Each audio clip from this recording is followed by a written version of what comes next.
Inde, Ojirapo, Kwesi, Radnehem, Pata, Akan, Ojirapo, Akwamumain, Amarukai Tifi Mu.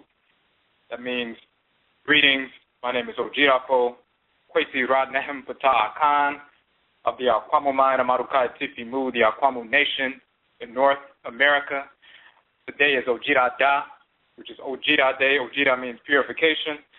And this is our live broadcast for Ojira for purification, where we deal with Nanasom, Afurakani, Afuraitkaitnit, ancestral religion, and the Ojira, which is purification, operationalizes Nanasom.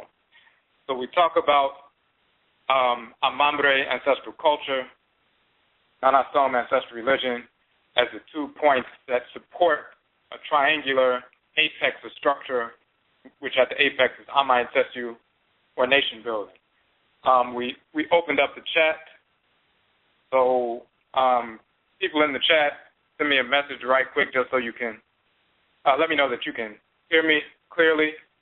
We're coming through clear. And I see we have callers on the line already. In the meantime, you can check out we're going to be dealing with the Ntorotu, divine law, love, and divine hate. So you can pull up that document if you don't already have it up. You can pull up the download, Ntorotu, on the ojirapo.com website. Okay, and I just want to send out a couple of messages. Okay, you can hear me, cool. If you have any questions regarding the Ntorotu, you can post them in the chat now and just throughout the broadcast, and we will be taking calls as well. And what I want to do is send out a message right quick before we get started, just to remind people, and then we'll get moving. In the meantime, for those who are on the call in the chat right now, our first presentation for the summer it's this Akwesida, this Sunday, June 22nd at 12 p.m. in Camp Springs, Maryland. We will be doing our first presentation for this summer on Nanasom, Afurakani, Afuraitkaitnit, ancestral religion, and the various publications that we have produced dealing with various aspects of this subject. So we have about 12 books, about 60 research articles, about 48 videos dealing with various aspects of ancestral religion, culture, and nation building.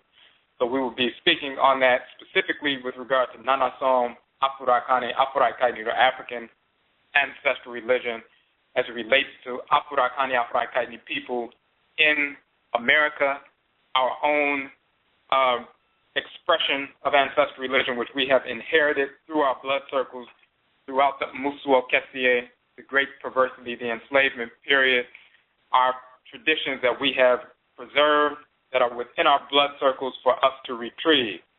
We have our own traditions. We're not dependent upon anybody outside of our own direct blood ancestresses and ancestors to restore our ancestral religion. And until we do that, we will constantly be engaged in disordered, self-destructive thoughts, intentions, and actions, behavior. This is why we're getting into the Ntorotu, divine law and divine hate, today, because divine law and divine hate are the 2 poles, expansive and contractive poles of divine order. If you don't understand the divinity of law, which is the same word as love, you don't understand the divinity of hate, then you don't understand the 2 complementary halves of divine order. So we're going to get into that today. So we will be, and that's what we will, of course, be talking about on June 22nd in Camp Springs, Maryland. Look on the website, ojirapo.com, ODWIRA, F as in freedom, O.com. Go to our website, ODWIRAFO.com, ojirapo.com. On the index page, you'll find our various publications, links, and so forth. You'll also find information about our upcoming presentation.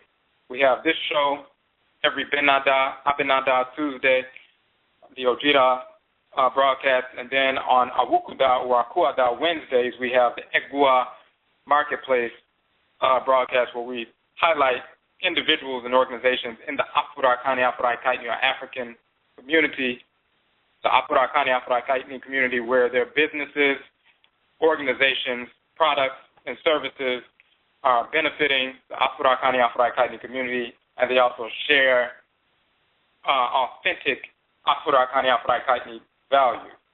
So we will be having Amal Makesi Tahuti, publisher of African World Analysis, publisher and author of How to Make a Negro Christian.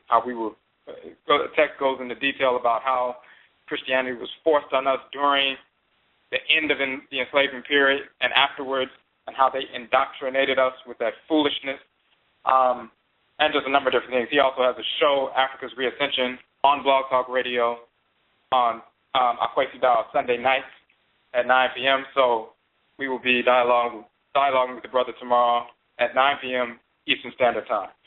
So June 22nd, Camp Springs, Maryland, we'll have the presentation on Nana Song. July 5th, in Hartford, Connecticut, we will be in Hartford, Connecticut, presenting on Nana Song as well. At each presentation, we will have the soft cover versions of our publications available. One of the texts we will be giving out a free copy, which we have done at the various presentations that we've had over the past number of months. We've given away about 300 books to date since this past September, and we will be giving away a free copy of one of our texts at the presentation. The other 6 publications will be available for sale, and then, of course, they're available for sale on our website.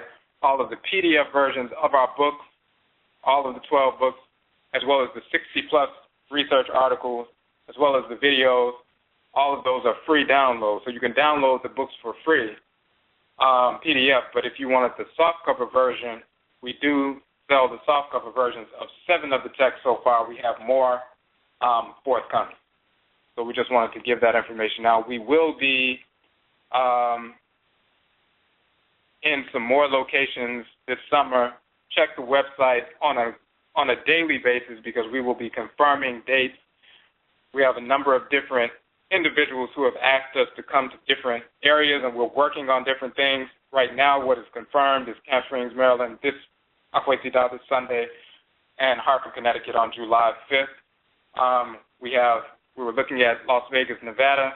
We're trying to firm that up by the end of this week, and we will be letting you know the date for that. And then we have some other cities coming up. If you want us to come out to your region, just hit us up. Go to our website, ojirafo.com, O-D-W-I-R-A-F as in freedom, O.com. Hit us up on the Contact Us section, as well as the Guamo Casa page, the public speaking page, and we can organize that. So let me check to see if everybody, okay, let's get into the text. Mara Nechi, Divine Law and Divine Hate. Again, starting off with the term divine order. So in the Akan language, the name of the Great Father, the Supreme Being, male, Nyame. The Great Mother is Nyamewa. That's the Great Mother and the Great Father. Nyame comes from Amen, which is Amen, or Amen from ancient Kamit. Amewa comes from Amena or Amenet from ancient Kamit. The most ancient names of the Supreme Being, the Great Mother and the Great Father, is Amenet and Amen, which in Akan is Inyamewa and Inyame. From the earliest compositions, the earliest written compositions that have been unearthed to date, which are the Meru texts or the pyramid texts of ancient Kamit, you will find Amen and Amenet together, the Great Father and the Great Mother together. So from the very beginning, there's always been a mother and the father. There's never been a time when there was just a male divinity. That's foolishness, that's dissexual, homosexual nonsense coming from the white male offspring. There's never been a time when there was just the great mother. That's foolishness, that's dissexual, homosexual nonsense coming from the whites and their offspring. Some of us have been caught up in white patriarchy, nonsense, foolish, pseudo-religious concepts, and some of us have been caught up in a pseudo-white lesbian matriarchy, which is pseudo-religious nonsense. Stop aping the whites and their offspring. Amen and Amenet have been together from the beginning.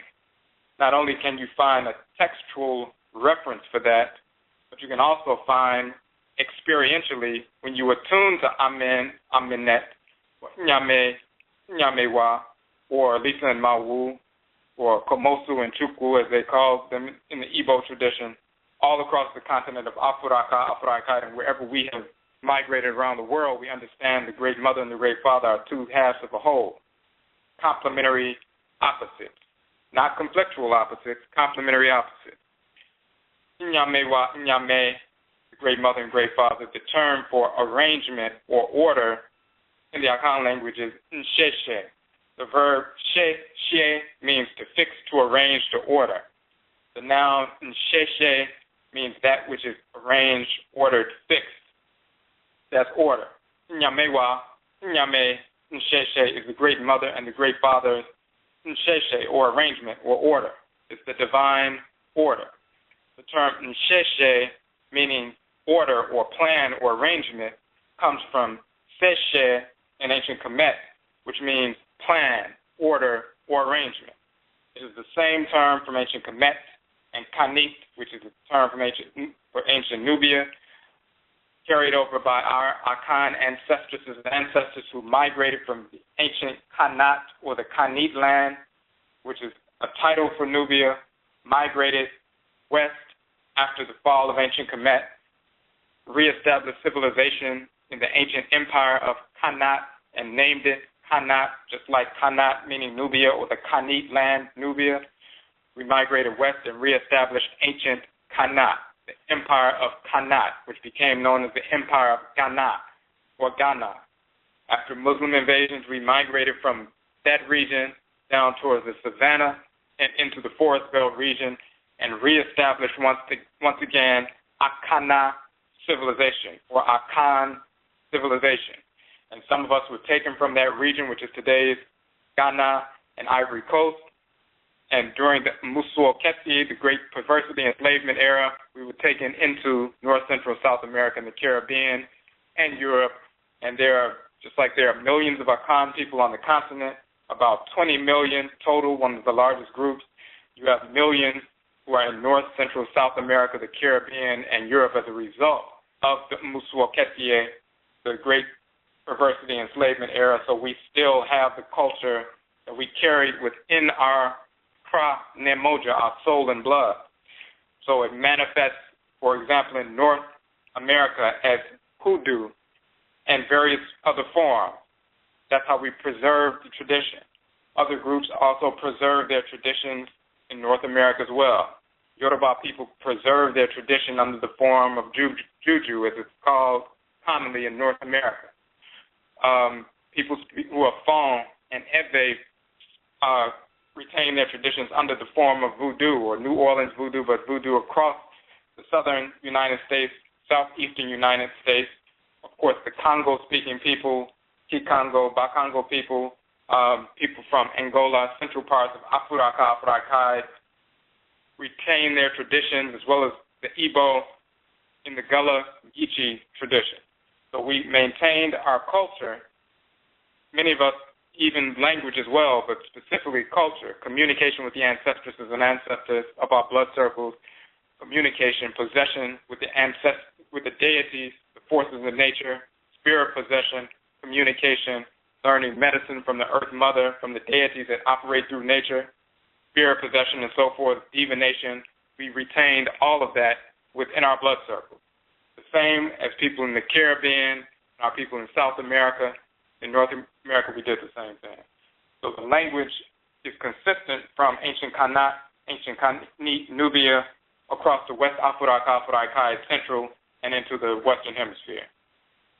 So you will find that this is why we have Aminet, Amen, Sesher, the divine plan, Nyamewa, Nyame, Nsheshe, the divine plan in the Akan tradition.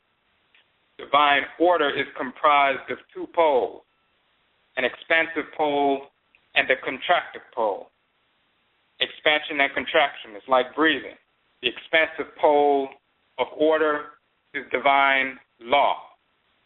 The contractive pole of order is divine hate. So you have law and hate, expansion and contraction. It's just no different than your circulatory system and your immune system. Your circulatory system, you take in nutrients, you take in things when you eat, you take in things when you breathe. It gets into your bloodstream, and your bloodstream carries the nutrients and everything throughout your system. That's expansive. It takes in nutrients and spreads them throughout the system. That's expansive. However, you need an immune system, which includes the lymphatic system, to take the toxins and any other things, free radicals and other things that develop, or cancer cells that develop, so they can be isolated, so they can be destroyed, and so they can be expelled from the body to maintain the integrity of the organism. So that is contractive. So you have expansion and contraction. You have an expansive pole of order, which is law, which is the same word as love. You have the contractive pole of order, which is hate. Through divine law, you express order. Law is the expression of order. Hate is the impression of order. So through law, you express order.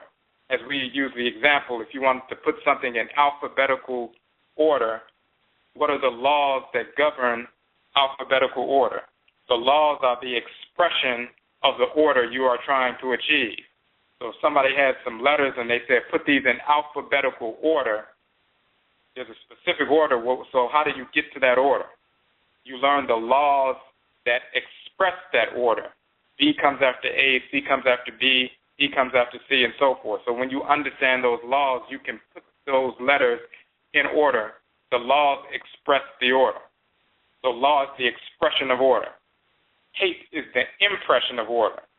Through hate, you impress, or you imprint upon the created order and upon your circumstances the parameters within which you are to operate. Your immune system is the vehicle of the divine hate of the Supreme Being.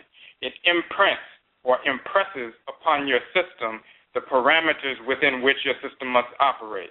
If something happens outside of those parameters, those cells that become disfigured and start operating outside the parameters that have been established through the law that governs your makeup, then your immune system, inclusive of the lymphatic system, impresses or imprints the order. It stamps out the disorder. So without the immune system, you don't have any other systems that are functional. You can have all the other systems of your body, respiratory, diffuse neuroendocrine system, integumentary system, respiratory system, digestive, excretory, all of them. But if your immune system is not functioning properly, then all of the other systems will collapse. To not deal with hate, which is rejection of this order for the purpose of maintaining the divine order, the integrity of divine order, is to take your immune system and your immunity away from you. So we're going to get into the etymology of the terms, because the whites and their offspring teach us that hate is wrong, hate is evil, hate represents a low vibration of energy, hate is immature, that is pure foolishness. Only slaves believe that hate is evil. Hate is divine. There are deities, gods and goddesses of hate, just like there are gods and goddesses of law and gods and goddesses of sensuality. The male and female force of divine law is Maa, which is the male, and Maat, which is the female. These are forces in nature that we invoke and we communicate with, who possess during ritual, who communicate with us via divination and various other means. The male and female forces of divine hate are Heru Behdety and Sekhmet or Sekhmet. They are called Benna and Abena in the Akan tradition. They are called Ogun and Iyami Abeni in the Yoruba tradition. So these are the male and female forces of divine hate. And in ancient Kamit, we can show, and we show in the text, in our book, that the term hate is actually in the descriptive title of the names of these divinities. So hate is one half of divine order. If you don't understand that, you don't understand divine order. So, of course, the whites and their offspring will teach you that hate is evil, because if you embrace the reality of divine order, you must embrace divine hate, meaning you must embrace the forces in creation that will isolate, destroy, and expel individuals and entities who promote disorder so that the divine order can be maintained. Just like your immune system destroys cancerous cells. You may have had some liver cells that were normal. In general, most people have about 1 out of every 100,000 cells in their body becomes cancerous and is cancerous at any given time. However, because you have an immune system, those cancerous cells are constantly being destroyed. They're being killed. They used to be normal, but then they became disfigured and began to malfunction, seeking to consume and destroy all the other healthy cells. And if their development is not arrested, they would expand and proliferate and move throughout the body and destroy the whole organism. So the divine response for those individuals and entities who were once normal but became disfigured and began to consume and destroy every other entity in their path, the divine response is to isolate them, kill them, and expel them from the organism to maintain the integrity of the organism. That's the same within your body. It's the same within the black body of humanity. The first and only people created in the world, Afurakani, Afuraitkaitnit people, meaning African people, black people. We are the only people created. We've been here for millions of years. We did not descend from apes or an ape-like ancestor. We have been here for millions of years as human beings. A few thousand years ago, a small percentage, less than 1 out of 100,000, becomes cancerous. Just like less than 1 out of 100,000 cells in your body becomes cancerous. They become disfigured because of their misbehavior, because of their malfunctioning. So they become disfigured and they no longer look like the other cells. Then they no longer function as the other cells. They begin to malfunction and seek to consume and destroy the healthy cells. So that small percentage of Afurakani, Afuraitkaitnit people who are engaged in disorder separate from the larger group, are expelled from the larger group. Those engaged in dissexuality, homosexuality, rape, incest, murder, criminality. We've killed those individuals who are in the community creating that kind of perversity. Those who escaped that result, those were the ones who migrated up into northern Eurasia. Those are the ones who were drawn up into northern Eurasia. Those are the ones who got caught up in the ice age in northern Eurasia.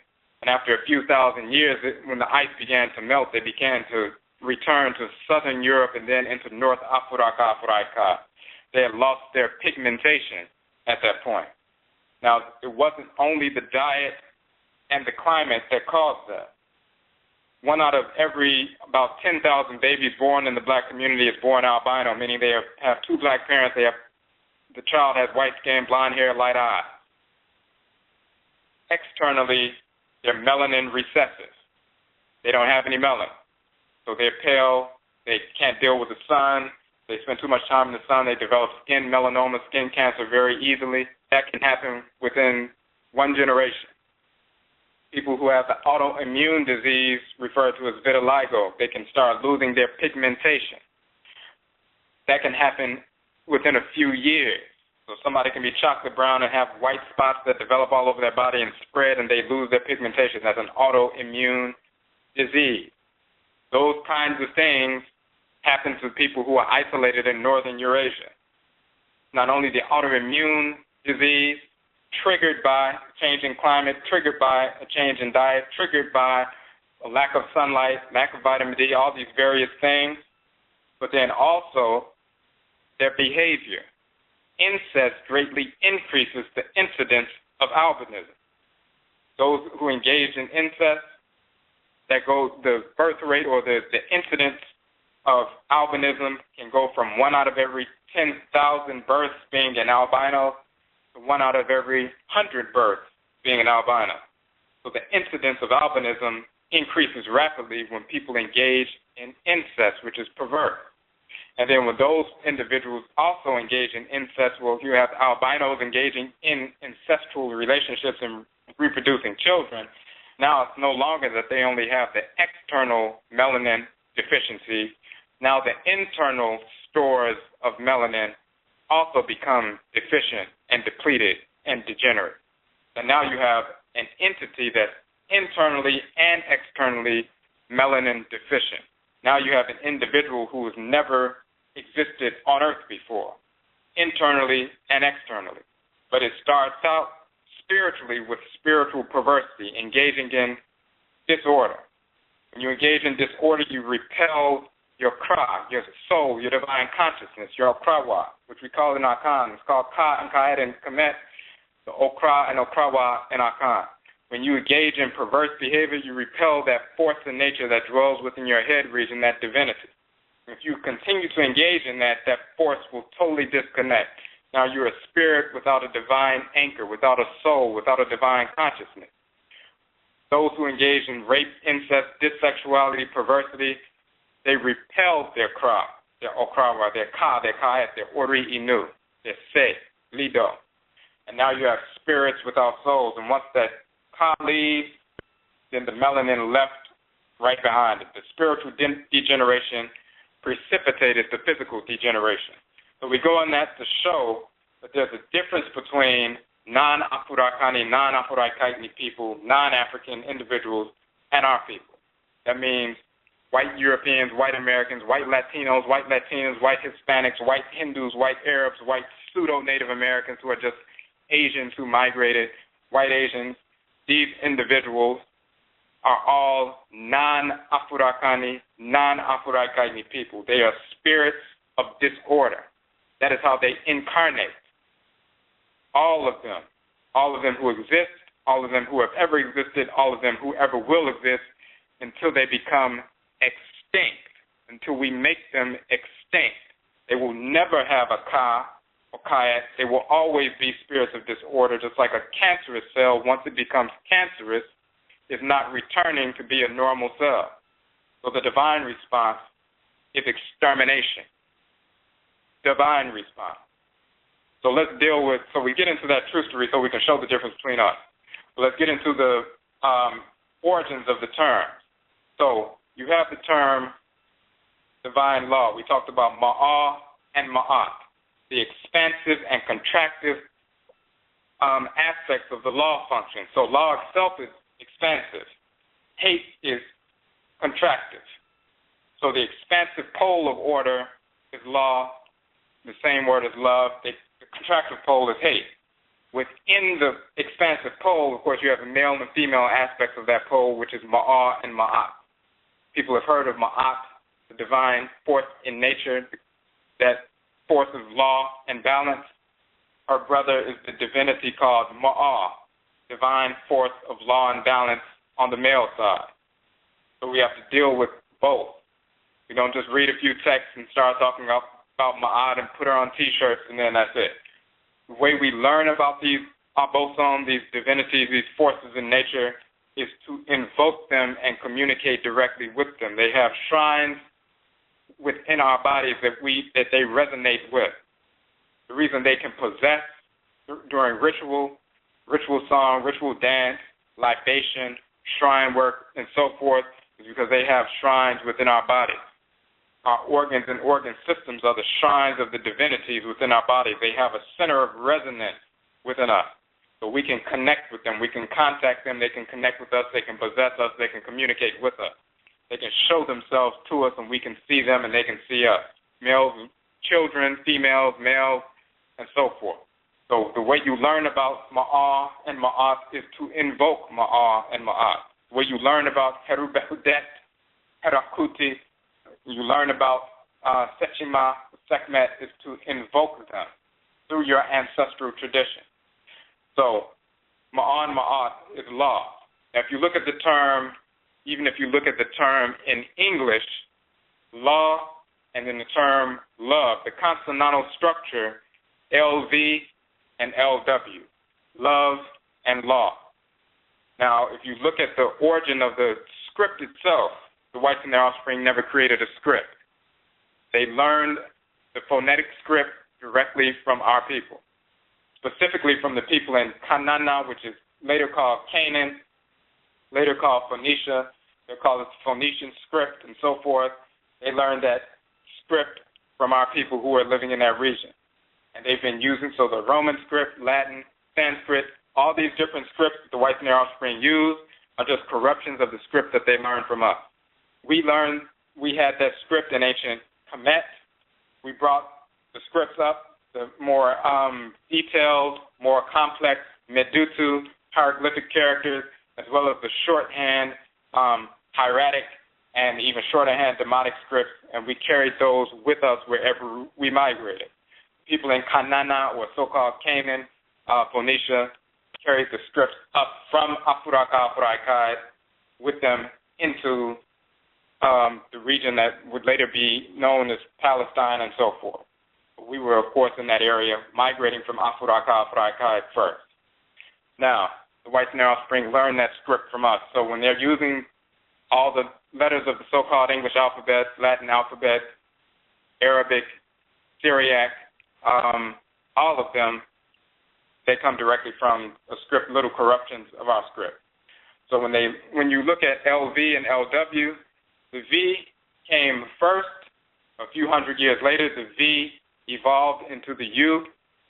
A few hundred years after that, about 1,000 years ago, the U evolved into the double U, which is two U's, double U. Two U's side by side. That's what a W is. It's also written as two V's side by side. V, U, and W is the same letter. That's why in some European languages they pronounce V's and W's, they interchange. So some will say Sweden and they'll spell it with a W. Then some will pronounce it with a V and say Sweden, and they'll use a V instead of a W because the V, U, and W all evolve from the same letter. Some will say William. That's how they pronounce William. Others will say Wilhelm because the V and the W interchange. So when you understand that the V and the W interchange, LV, love, and LW, love or law, is the same word and the same concept phonetically. Now, where does the concept come from? In ancient Kamit, the word for law is Maa. Coptic, the late version of the language, the last dialectical version of the language, the term Maa is often spelled meh. So Ma is pronounced meh. The word love in ancient Kamit is pronounced Mar or Meh. In Coptic, it's also pronounced Meh, like M-E. So the word for law, Meh, is also the word for love, Meh. Meh and Meh, law and love. The same word phonetically, but then also conceptually. To be in law with a person is to be in love with a person or an entity. To be in love with an entity is to be in law.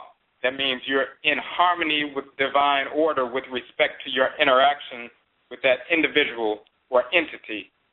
That's what being in love means. It means to be in law, to be in meh. Now, that's not an understanding that the whites and their offspring promote. What they're talking about, falling in and out of love, they're talking about falling in and out of lust. Lust is a misguided desire, a perverse desire. It's a perversion of law. It's not law or love, it's a perversion of that. Law places you in harmony with divine order. It is an expression of order. Lust is a perversion of that. It's a perversion of the expression. So there's a difference between somebody being in love, that means they're in law, with an individual, entity, object, and so forth. You're in law. You harmonize your thoughts, intentions, and actions with respect to divine order when you engage this individual or entity. If you're in lust, then you're having a misguided desire. there's a difference between law or love and then desire or sensuality. When you're talking about sensuality, the energy the magnetic energy that's the precursor to procreative activity and the replenishment of its harmony. Now you're talking about Heru. You're talking about Amen men. Sometimes they're called men in Hathor, but men and Heru called Amen men in Akan culture and Amen meniwa in Akan culture. And Heru also has the title Men Menit as a wife of Amen men in Kamit. And they're dealing with fertility, procreation, creativity, and so forth. But they're dealing with sensuality, affection, and those kinds of things. That has to do with sensuality, that magnetism that has to do with the union of complementary opposites so that procreation can occur, so that production can occur, so that creativity, innovation, exploration can occur, all those different things in harmony with order.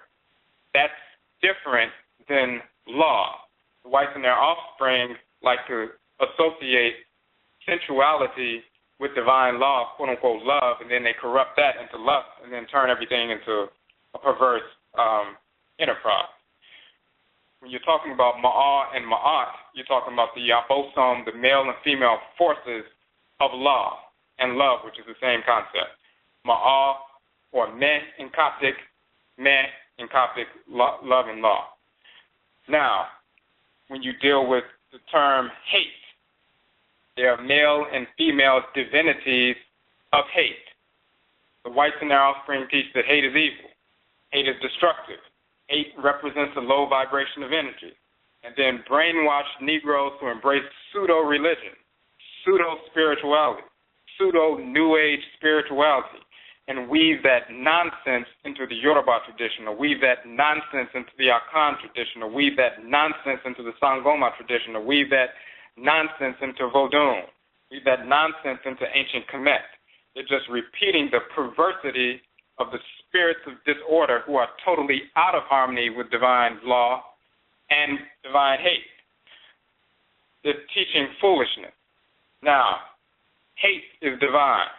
It's one half of the created order of the universe. Now, if you look at the term hate, it comes directly from our language. It is not a European term. They will try to trace its etymological origins to the Proto-Indo-European root, hate coming from het, or aketo in Greek, and ket, or kat, or ket, in Proto-Indo-European, like Tocharian A, meaning destruction, to destroy, to break and destroy. Where do they get the concept that ket, or chet, or kit, means to break or destroy, to hate, pain, misery, anguish, rejection, and so forth? It comes from the language of ancient Kamit, where you have the term het and ket, or chet, which means to destroy, to break, to crush, to hate, to reject, to hit. And you will find that the Ntortu and the determinative Ntortu, the symbols, the hieroglyphics, the determinative symbol of different versions of the term have a man standing with a stick, and he's attacking, beating, driving away, rejecting, destroying, engaged in violent activity. He's taking the stick and swinging it, hitting, hate, heat with fire, with power, with heat, hitting, breaking, destroying, crushing, and so forth, demolishing, and all these different things. We have the Ntortu, all of them in the appendix of the book. But the concept of ket in Proto-Indo-European languages, the language family, meaning to destroy or to reject or to repel or to hate or to loathe or to reject and so forth, that whole concept comes directly from ancient Kamit with the exact same term, ket or chet, which means to break, destroy, reject, demolish, hate. And they show the actual individual in the process of engaging that force. So this is where they get it from. They have the definition, but they don't know where the definition comes from. They don't know that the Ntortu of the person standing there engaged in the process of destroying or rejecting or repelling They don't know that it came from that. And then the cosmological infrastructure that gave birth to the symbol of the man doing that is born of Abena and Bena, as they are called in Akan tradition, Maa, Sekhmet, which she's also called that in Akan, Maa, which is Maa or Maa to Sekhmet in ancient Kamit. She's called Maa in Akan, as well as Abena in Akan. She's also called Behudat or Behudet, the female version in Kamit, which is where you get Abena from. It is them, Bena and Abena, Heru Behdety, Herakuti, Maa, who are the forces in nature, expansive and contractive, male and female forces of divine hate in creation. And because the way they move through creation and they attack that which is out of order and destroy that which is out of order, so they can maintain the integrity of the divine order. They are the enforcer and enforceress of divine order in creation. They are the divine immune system and lymphatic system in the great divine body of the Supreme Being. Just like you have an immune and lymphatic system in your body that destroys disorder to maintain the integrity of your system, there's a divine immune system force in creation that is Bena and Abena, that is Heru Behdety, that is Maa, that is Ogun and Iyami Abeni. That's those two divinities. We communicate with them. They possess us during ritual. They show themselves at the shrine. They show themselves through divination. They speak. They show themselves to the adults. They show themselves to children in the community, in various different traditions in North America, South America, the Caribbean, and as well as our people in Afuraitkaitnit, the various cultures under their various names. These are forces in nature that we deal with on a regular basis that are assigned to us when we incarnate into the world in pre-incarnation. So these are divinities of hate. We have the actual Netertu of their names and their descriptive titles. So you'll have Heru Behdety or Heru Behdety, the Heru of divine hate. Heru Behdety and Sekhmet, Heru, the chief of hate, destruction. Divine destruction.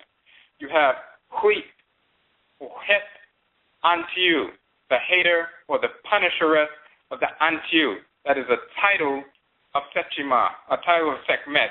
And the symbol again is the individual striking, hating, beating, rejecting. She's the hateress or the hatress, the divine hatress of the Ntrwt, which was a group of people in the eastern deserts outside of Kamit who would sometimes invade Kamit.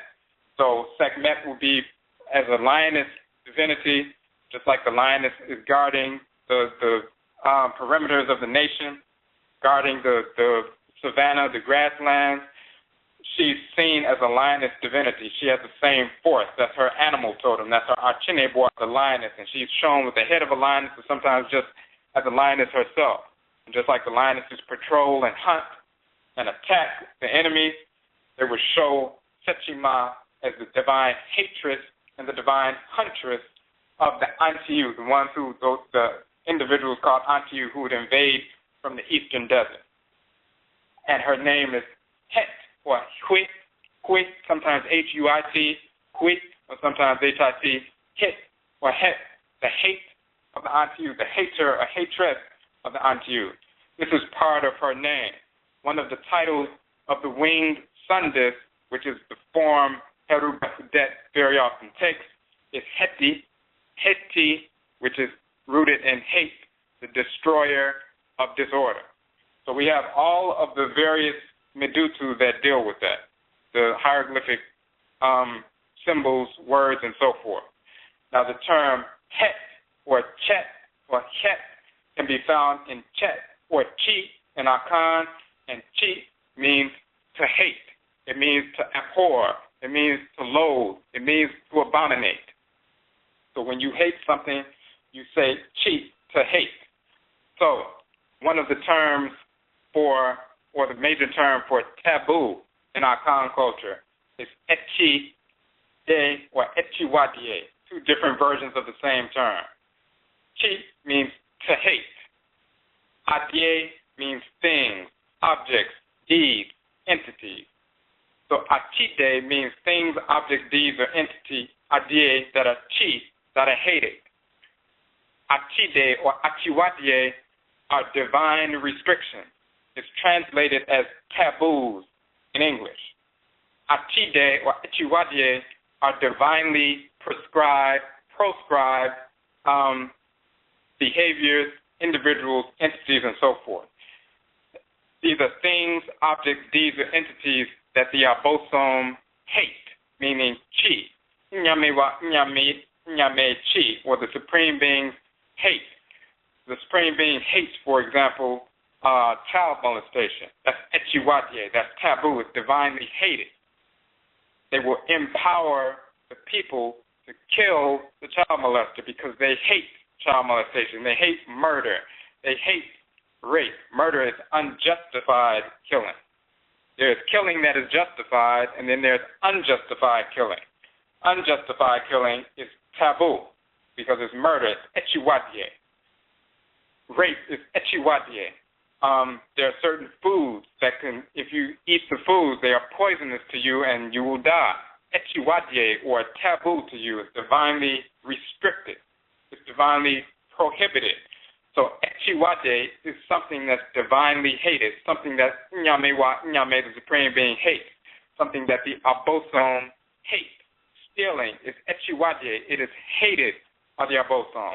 There are individuals who are hated by the Abosom. So again, the term within the Akan tradition, chi, which means to hate, is also encased within the term echiwadye, meaning that which is divinely prohibited, divinely restricted, divinely hated, literally, by the Supreme Being, the forces in nature, and the ancestresses and ancestors who are honorable. That shows the divinity of hate. Any fool saying that hate is a lower vibration of energy, they learn that from the whites and their offspring. They are deities of hate, male and female. Without them, you would not have a created universe. You would not have a created order because the order would have already collapsed. They enforce the divine order in creation. So let's get to, we're going to get to, if you look back and we'll go to the last section. The book is 5 parts.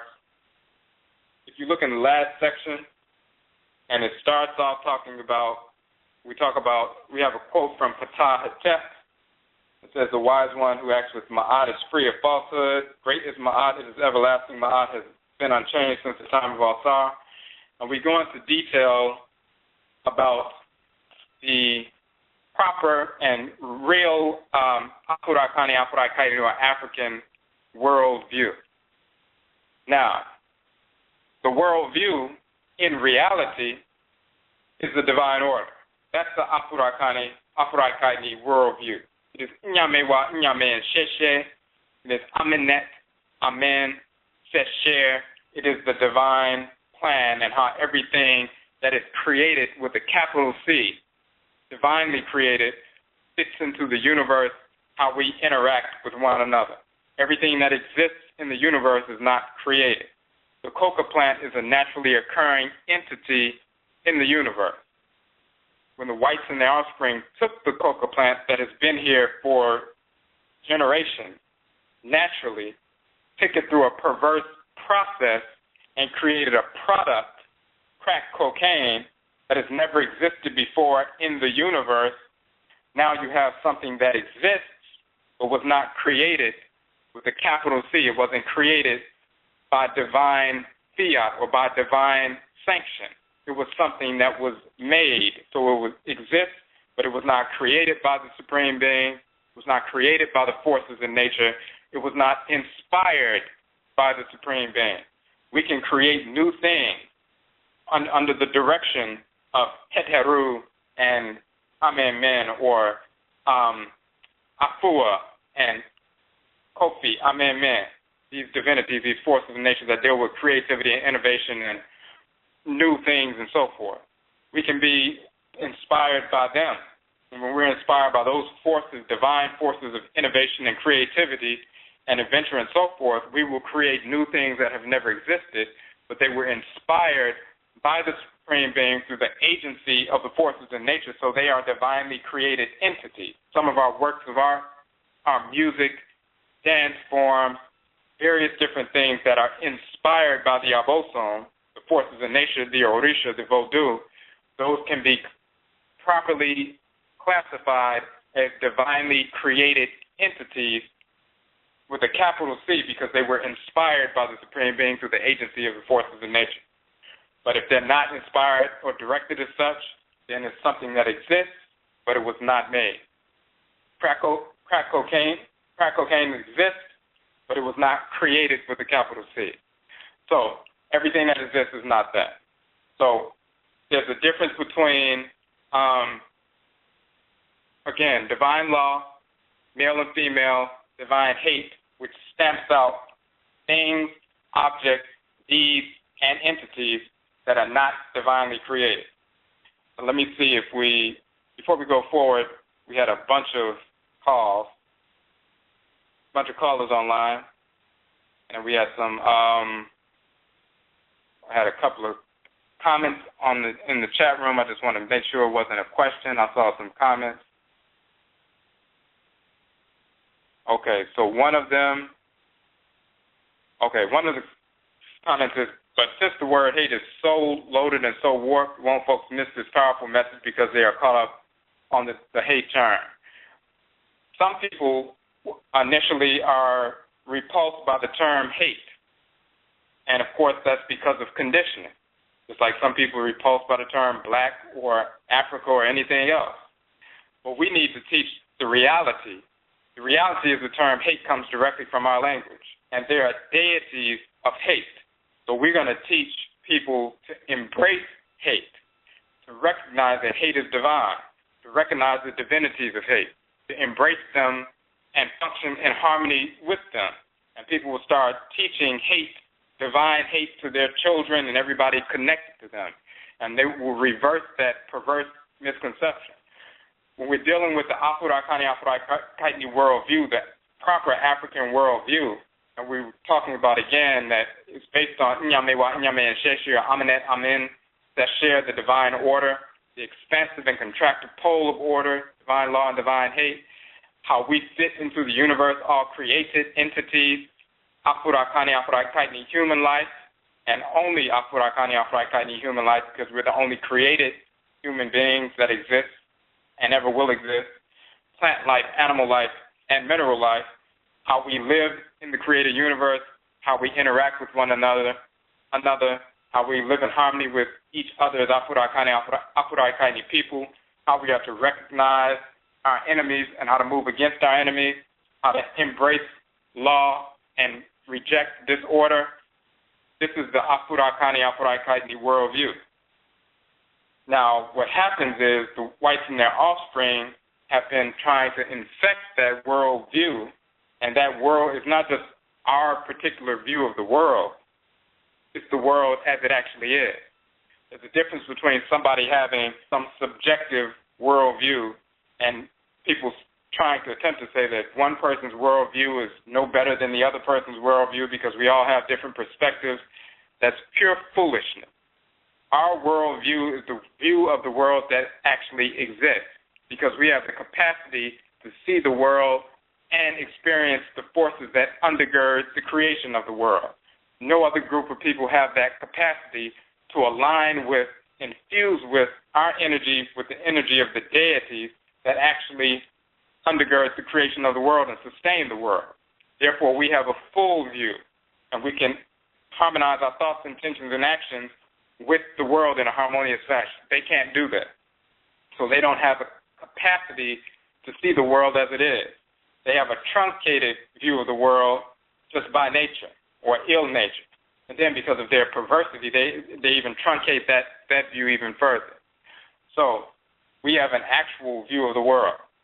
The whites and their offspring have been trying to control and pervert our recognition of creation as it really is, and their primary objective is to remove the knowledge of the divinity of hate from our consciousness.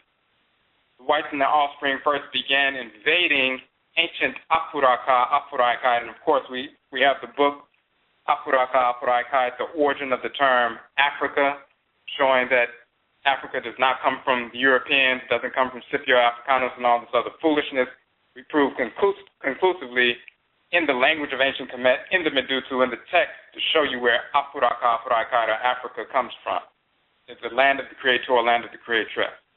But the whites and their offspring began invading Afuraitkaitnit heavily over 4,000 years ago. They were waging war constantly in ancient Kamit and other areas. They typically lost most of those conflicts, those wars on a regular basis. They then began to gain a foothold, a stronghold in northern Kamit until about 2,300 years ago with the invasion of the Greeks, then later the Romans, and then the Arabs, and then, of course, later the Europeans and so forth. In the process, they were always trying to control the population. We were constantly winning the battles. They realized that the only way that they can try to control the population and destroy the culture is to wait for the culture to fracture from within, to implode from within. So for a while, they stopped trying to invade so much, they began to try to infiltrate and engage in trade and commerce. So they would begin to infiltrate bit by bit on the outskirts of Kamit, try to trade from the outskirts of Kamit, try to come in and work as mercenaries, and so forth. Some of the misguided rulers amongst our people allowed them to be employed as mercenaries, allowed them to be employed in menial labor. Those who were enlightened, aware, cultural, and focused in our community would not allow them to engage or infiltrate at all. But you have some who were immature who said, hey, we've never been defeated by anybody in thousands of years. These little inferior, desert-dwelling, criminal, melanin recessives can't do anything to us, and anytime they've ever tried to invade, we've crushed them. So they are no threat. And physiologically and culturally and spiritually, they were no threat. But just like you can look at a mosquito and say, well, the mosquito is very weak. It's no threat. The mosquito can carry a virus, and it can be a threat, so you have to be intelligent. Something that's very weak can be a threat, especially if they're sucking on the blood of the community. So when they saw that the only way they could take control is if they took advantage of a fracturing from within the society, they would wait for us to have conflict. And we did have conflict within the society. There were people who were disgruntled with the status quo of leadership. Sometimes there would be internal fracturings, there would be succession disputes, political problems. Some people would go against the other groups within. There would be internal fighting. The whites and their offspring would try to take advantage of that.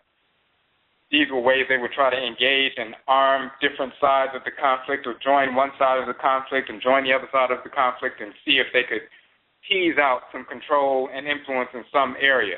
This is something they engaged in for thousands of years. They never just swept into the continent and just waged war against us and took over. They were trying that for thousands of years. It was not working.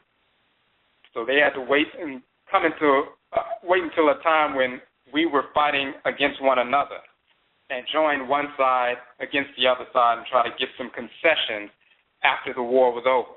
This is how they began that process.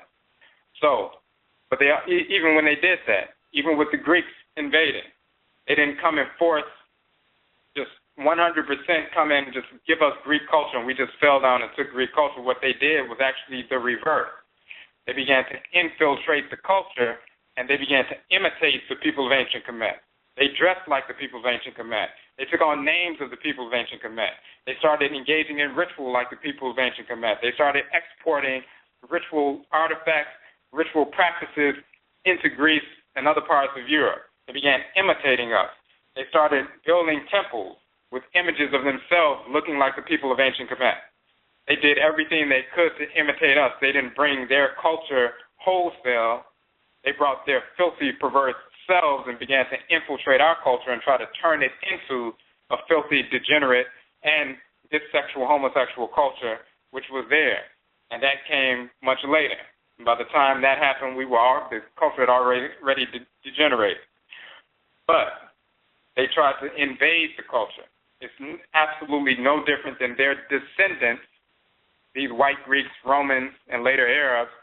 Their descendants today, who are so-called white Hispanics, who are trying to invade the Yoruba culture, trying to invade Vodou, trying to invade Candomblé in South America. Some of them trying to invade Hoodoo in North America and Voodoo in North America and Juju in North America and so forth. And some of them trying to invade the Akan tradition or invade the Gullah Geechee culture and so forth. You always have these parasites, these perverse spirits of disorder, and all of them incarnate, again, as spirits of disorder, whether they're zygotes in the womb or the oldest wrinkled up cracker you can find.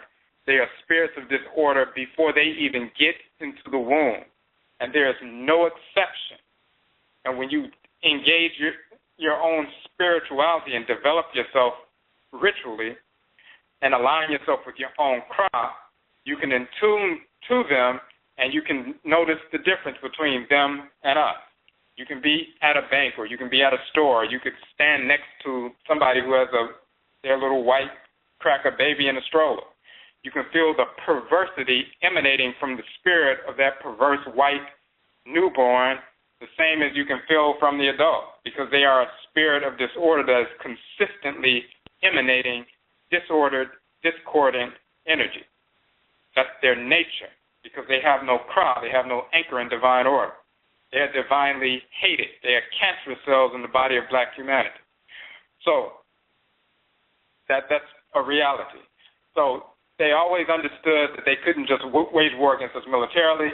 They tried to invade the culture, just like they did then. They're doing that now. For those of us who are not intelligent enough or aware enough to recognize what's happening, but people are waking up, and we're waking people up. But they recognize that even when they infiltrated the culture and spent hundreds of years infiltrating the culture, the Greeks invading the culture, later the Romans taking over from the Greeks and trying to pervert the culture and Europeanize the culture every step of the way. They were still imitating the people of ancient Kamit and dressing like us and everything else and trying to use the language and everything else. Eurasians, who later became known as Arabs, invading the culture, still trying to take on certain aspects of it, trying to dress in certain ways, even though they brought about the perversion. Islam and later Christianity, Islam, Judaism became the new perverse, fragmented corruption of our traditions that they tried to give to us as real religions, and they're just fake religions. They were still trying to imitate certain things that they saw us doing. You see that in the Catholic Church. You see that amongst these imams. You see it amongst these rabbis and so forth. They were still trying to corrupt the culture. They understood that militarily they could not crush us. Even if they won a battle here and there, they couldn't do anything, because we would always return, we would always regroup, we would always expel them. But they understood that if they could corrupt the religion and corrupt the cosmology, then they could corrupt the minds of the people. So it took them thousands of years of constantly promoting perversity, living their entire lives promoting perversity, dying, their children growing up and promoting that perversity, living their entire lives, dying, their children grow up promoting that perversity, living their entire lives promoting that and dying, and generation after generation constantly promoting that same perversions of our culture. After numerous generations, hundreds of years, into thousands, small percentages of our people would grasp onto these false notions of identity, false notions of what law and hate is, because if they're embracing lust, and whites and their offspring are promoting lust, some people who are lustful, who never had a chance to be free and lustful and disordered, now the whites and their offspring are giving you an opportunity to create a whole culture based on being lustful. We always had people who are lustful or malicious in the culture, but they understood that their behavior and their desires and their inclinations were perverse. So therefore, they would be shunned by the community. They would be admonished by the community. If they continued, they'd either be exiled or be taken out by the community. So they couldn't just dwell and bask in their lust and malice. They were forced to make a decision. Either I'm going to change, I'm going to be exiled, or I'm going to be executed. The whites and their offspring produced a new option that we never had ever in our history, which was you could create an entire culture based on being lustful, based on being malicious. So now the people who are already weak like that and they had an option to join some other criminal, lustful, malicious individuals, those are the people who would embrace the corruption of our culture. This is where you would get people taking Osiris, Set, and Heru, and the whites and their offspring, painting them white and making them Osiris, Isis, and Horus, or taking Ra and corrupting him into Helios and making him white, or taking Ptah and corrupting it into Buddha in the east and making it a white individual who never existed, or taking Muhammad, the deity of the Nile, making him white and calling him later Muhammad, or taking the title of Ra, Ra-Ur, or Ur-Ra, corrupting it into Ulad, Allah, making it a white entity that teaches white perverse values and lies to the people and promotes white Arabs over black people and all this other nonsense, and the character, the entity doesn't even exist. Our people who are engaged with the whites and their offspring, who are lustful and malicious, embrace them. The criminal types who would normally get exiled or executed, they would line up with the whites and their offspring and try to get back at the larger society, the larger Afurakani, Afuraitkaitnit society. Those are the people who would embrace the perversion of our culture and promote it as the new religion, or promote it as the imperial fake religion once they help the whites and their offspring wage war against us. We've always had a small percentage, just like the cells in your body be cancerous and become allies with outside toxins. You have a small percentage of people in the community become cancerous who would normally be executed. We've been executing them for tens of thousands of years, but now they had a new option. They could align themselves with other cancerous entities, the whites and their offspring, and come back as a unified force to try to take us down. We typically crush that alliance as well for thousands of years.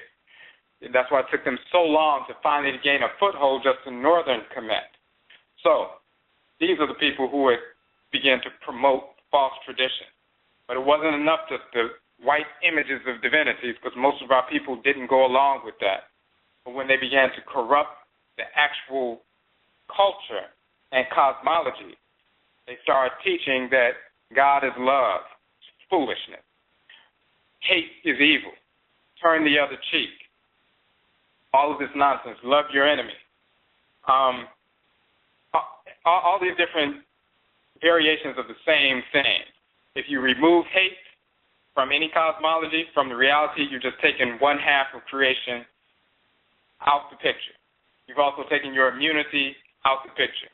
So therefore, you won't defend yourself. You won't embrace the forces of divine hate to kill your enemies and restore order to your situation. You have no defense. When you have no defense, then the whites and their offspring can rule, and their rule can be sustained. This is why they had to write divine hate out of religion. So they had to create fake religion. Christianity, Islam, Hebrewism, Judaism, Hinduism, Buddhism, Taoism, Kabbalism, Hermeticism, Sufism, all these pseudo-esoteric as well as exoteric pseudo-religious practices, all of them have the same foundation.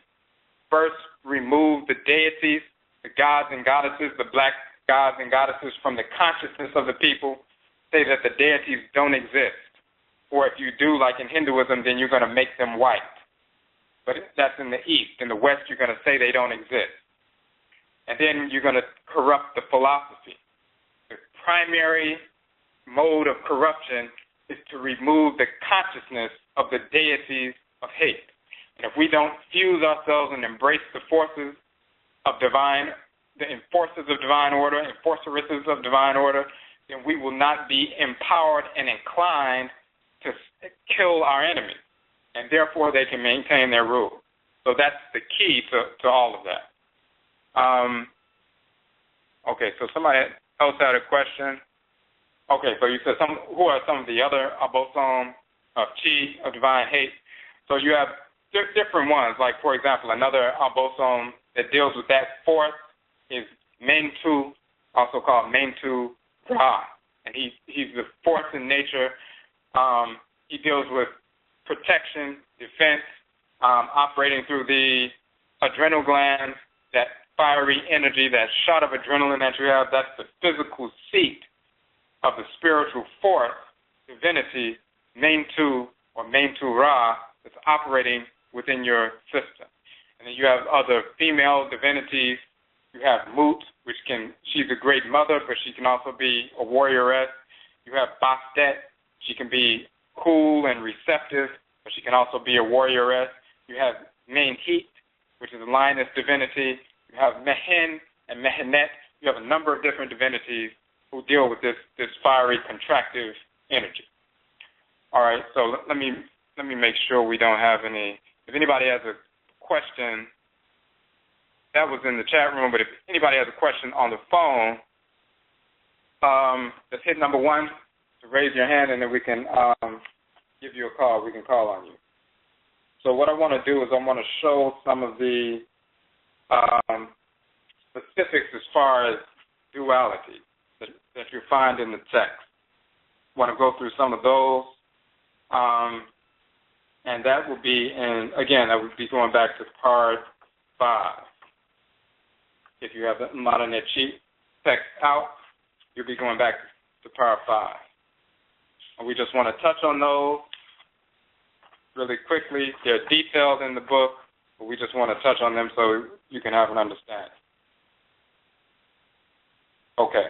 If you look on page 54. Now, in fact, let's look on page 59. That's what we want to look at. Look on page 59. We talk about good and order and non-order.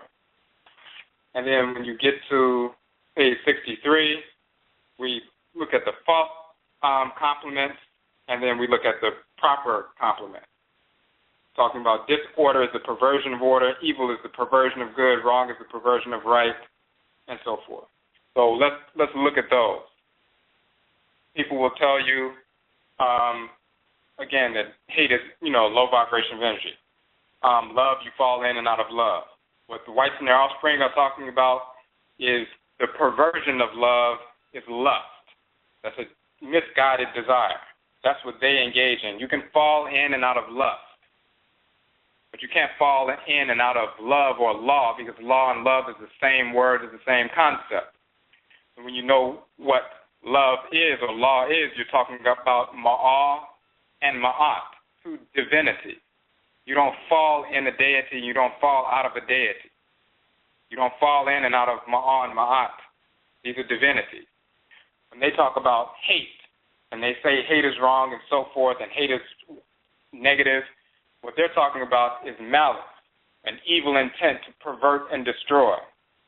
That's not hate, that's a perversion of hate.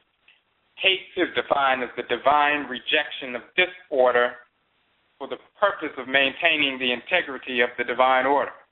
So it's divine rejection. Anything that's out of harmony with divine order is rejected, is crushed, is stamped out, is exterminated, is expelled, in order to maintain the integrity of the divine order. Malice has nothing to do with maintaining divine order. Malice is just an evil intent to pervert or destroy. You have a lust, you want to engage in something that's criminal, and you're malicious, and you're going to continue. You don't care what kind of destruction it causes. You don't care what kind of disorder it causes. In fact, you want to create disorder. That's malicious. That's what the whites and their offspring are engaged in. They deal in lust and malice. They don't deal in divine law or love, and they don't deal in divine hate. So when they say the whites and their offspring hate people, they can't embrace divine hate. Hate means that you're embracing divine order and you're stamping out disorder and its purveyors. The whites and their offspring cannot align with Heru Behdety and Sekhmet or Bena and Abena. They don't have the capacity to align with the Abosom or the Orisha of divine hate. All they can align with is malice. If they were to align with the forces of divine hate, they would exterminate themselves and they would no longer exist. That's what hate would do. But they can't embrace divine hate just like they can't embrace any other divinity in creation. They're no different, again, as we use this analogy all the time. You have two magnets on the table and one repels the other. The spirit of disorder, the whites and their offspring, whether they're a baby in the womb or somebody 70, 80 years old, spirits are spirits of disorder. They can't even come close to these forces in nature. They are repelled by the forces in nature. They cannot fuse with them. Just like that magnet can't touch the other one, it gets repelled before it could even get close. The magnetic field repels it.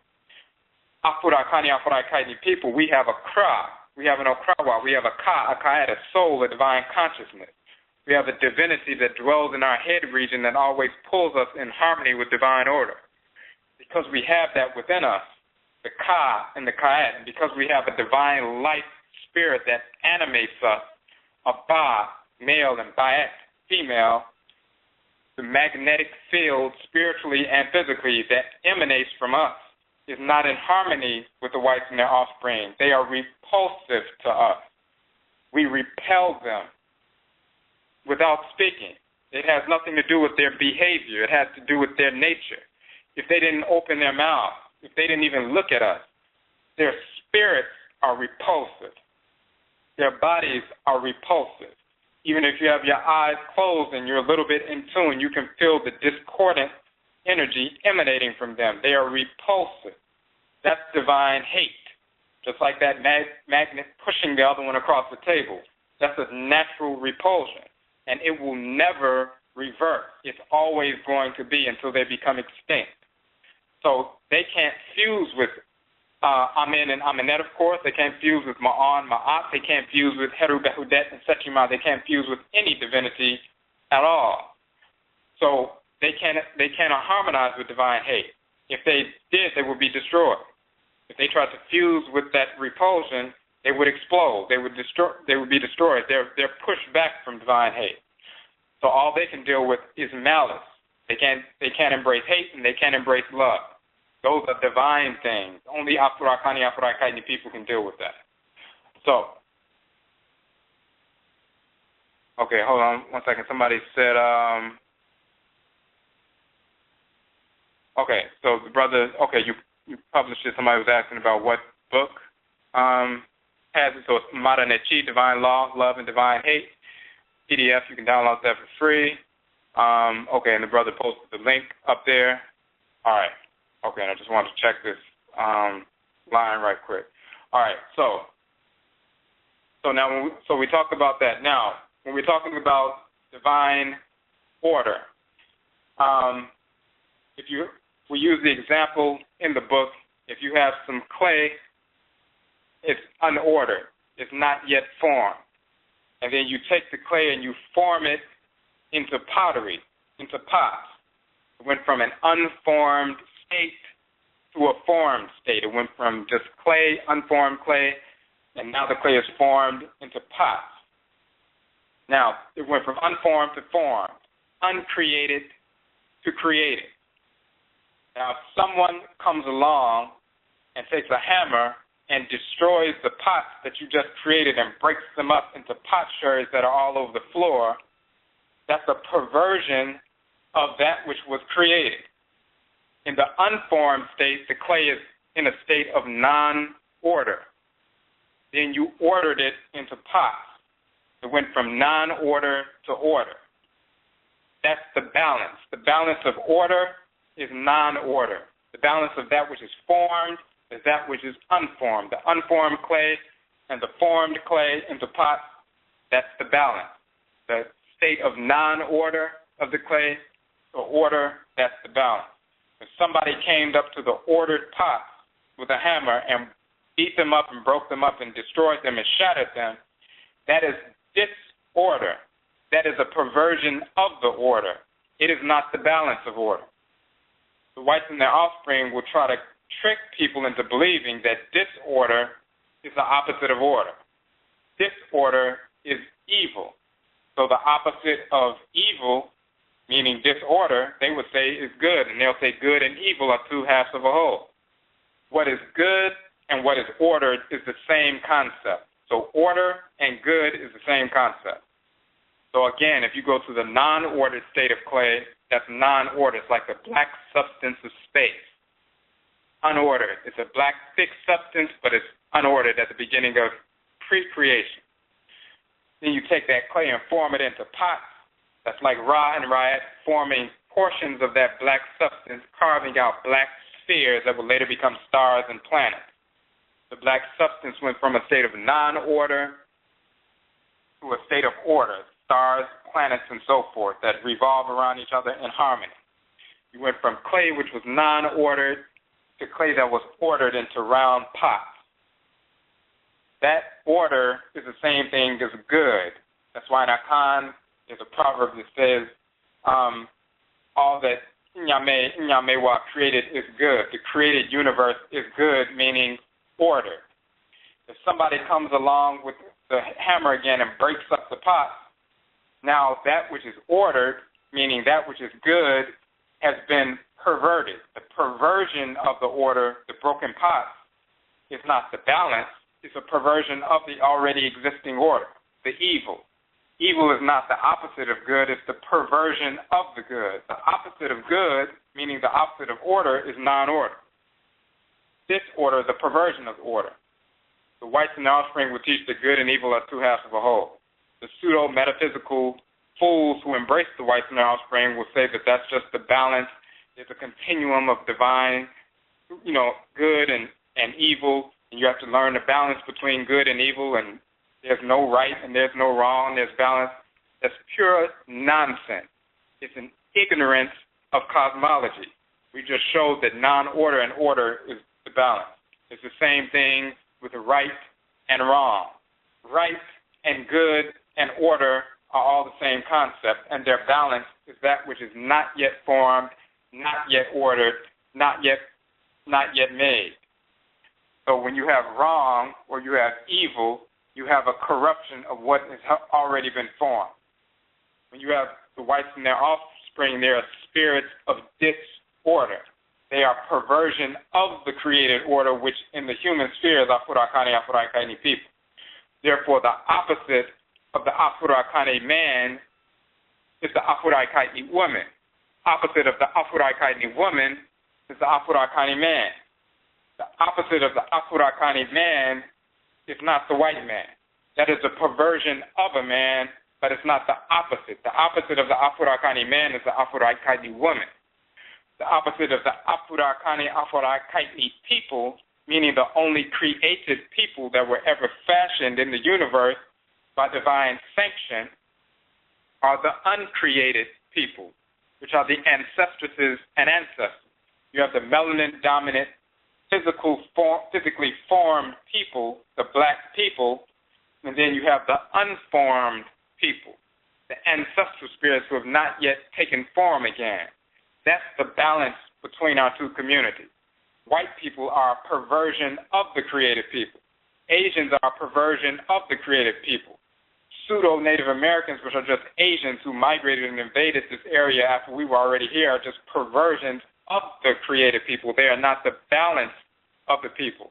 They are the cancerous cell. They are not the balance of the cell.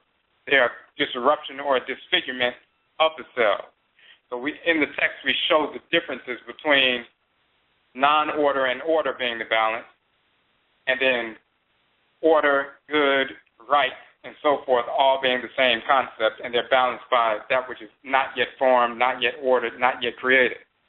And then wrong, evil, and so forth, and disorder being a corruption of what the created order or the goodness already is. That is key, because those individuals who have embraced psychology, those individuals who have embraced perverse forms of ancestral religion by going to the continent of Afuraikai, or South America, or the Caribbean, or North America, and being initiated by individuals, especially on the continent, who have been infected with Islam for the past 1,000 plus years, infected with Christianity for the past few centuries, and have woven those corruptions, 1,000 plus year corruptions and infections, into a pseudo-traditional religious practice. But when you go to these people and say, how long have you held these concepts and taught these things the way that you have? They'll say, well, we've been teaching like this as far back as we can remember. And if they go back a generation or 2 generations or 10 generations, that would be about 200 years. If they went back 40 generations, That would be 800 years. But what they've gone back to, or if they went back 50 generations, that would be 1,000 years.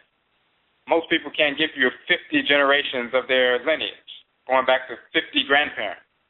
But even if somebody could and said, we can go back 1,000 years and we were practicing the same way we're practicing right now, they would be telling the truth, some of them. But 1,000 years ago, when our people were in Timbuktu, before we came down to the forest belt, Negroes were already involved in Islam and Christianity and Hebrewism and nonsense like that. So they were already corrupted. So that's 1,000+ year infection. So if somebody says they've been practicing this way for 1,000 years or 2,000 years or as far back as they can remember, that doesn't mean that what they're practicing is true. Many of them are engaged in corrupt practices. Yes, you have people who engage in real practices, but you have many who are engaged in corrupt practices. And people come from over here and go there and learn from so-called elders. They see somebody in a shrine house, they see somebody who's 90 years old or 100 years old, and they speak the language and they wear the clothes, and of course they eat the foods, and they engage in ritual practices and have shrines and engage in divinatory practices and sacrifices and things that you've never seen before, and it appears that what they're doing is so ancient. And in reality, they're engaged in corruptions that have been lingering for 1,000+ years. And then they give you a false cosmology and initiate you into a false cosmology and a false ritual practice.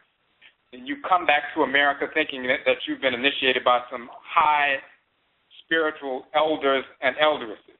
And you begin to teach nonsense to people in America. And you start teaching that the Odu teach that hate is wrong. You start teaching that Islam is in the Odu. You start teaching that the Abosom don't teach hate, they teach love.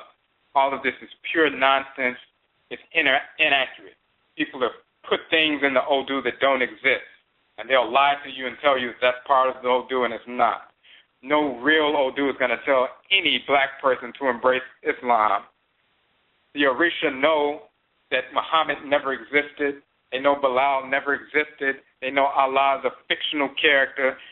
The Orisha know all of this, of course, and they will never direct any authentic priest or priestess to teach that nonsense.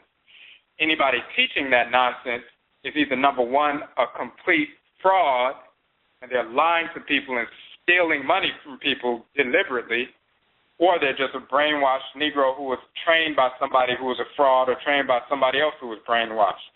Either way, they're giving you false information, and they're taking your money at the same time and helping you perpetuate the ignorance of the whites and their offspring.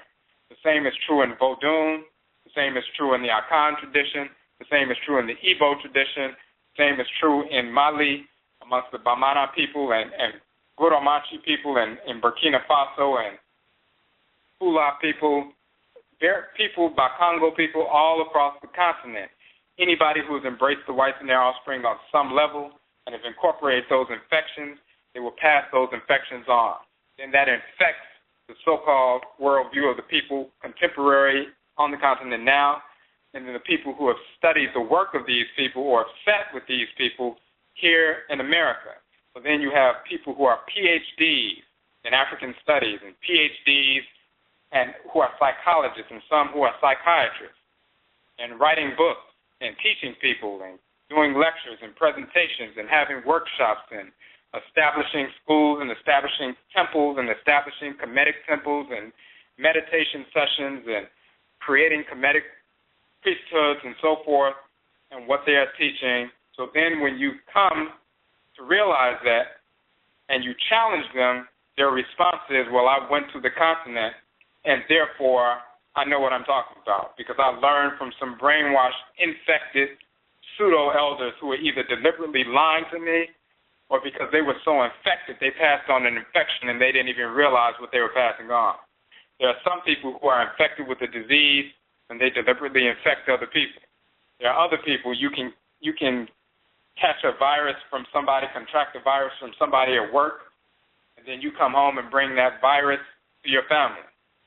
And people are getting sick and throwing up and everything else. You unwittingly brought the virus into the home. you were an agent of a virus. You may not have recognized it, but that's what you effectively had become.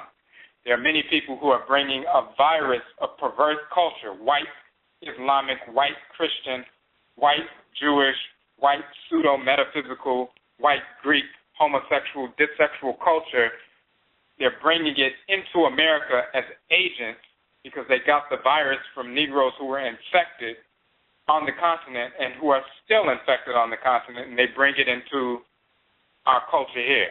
And then they spread that virus. And they've been spreading that virus for over 50 years in America. So whether it's the Akan, Yoruba, Igbo, so-called Kemetic, Vodou, Bakongo, Halo, and other different traditions, you'll find the infection running rampant. Our traditions, our real traditions, are carried in our blood circles. We have ancestresses and ancestors. We show that if you have 2 parents, 4 grandparents, 8 great-grandparents, 16 great-great-grandparents, if you keep going back, every generation, the number increases exponentially. By the time you get to the 32nd generation, you have over 8 billion grandparents on that level alone, billion with a B. You have all these individuals in your blood circle. Now, over the past 30, and of course we've been here for millions of years, so you have many more than 8 billion. Yes, some of them have reincarnated and so forth, but you have at least thousands of people who are spiritually cultivated ancestresses and ancestors who can guide you properly. In fact, they are assigned to us pre-incarnation, specifically for the purpose of giving us guidance. There are Abosom, Orisha, assigned to us pre-incarnation, specifically to assist us to execute our function in creation. Every Afurakani, Afuraitkaitnit person has a specific function to execute in creation in the great divine body of Amen and Amenet, just like every cell in your body has a specific function to execute within the great within your body. So we have a function, we have a mission, we have a so-called life focus or purpose that's encoded within our soul, within our cry, which is a deity that dwells in the head region. And we have a book that deals with that, the Okra complex, the soul of Akan, where we go into detail about that deity. However, encoded within that force, your divine consciousness, your spirit's brain, your soul, that force in your head, is your function to execute.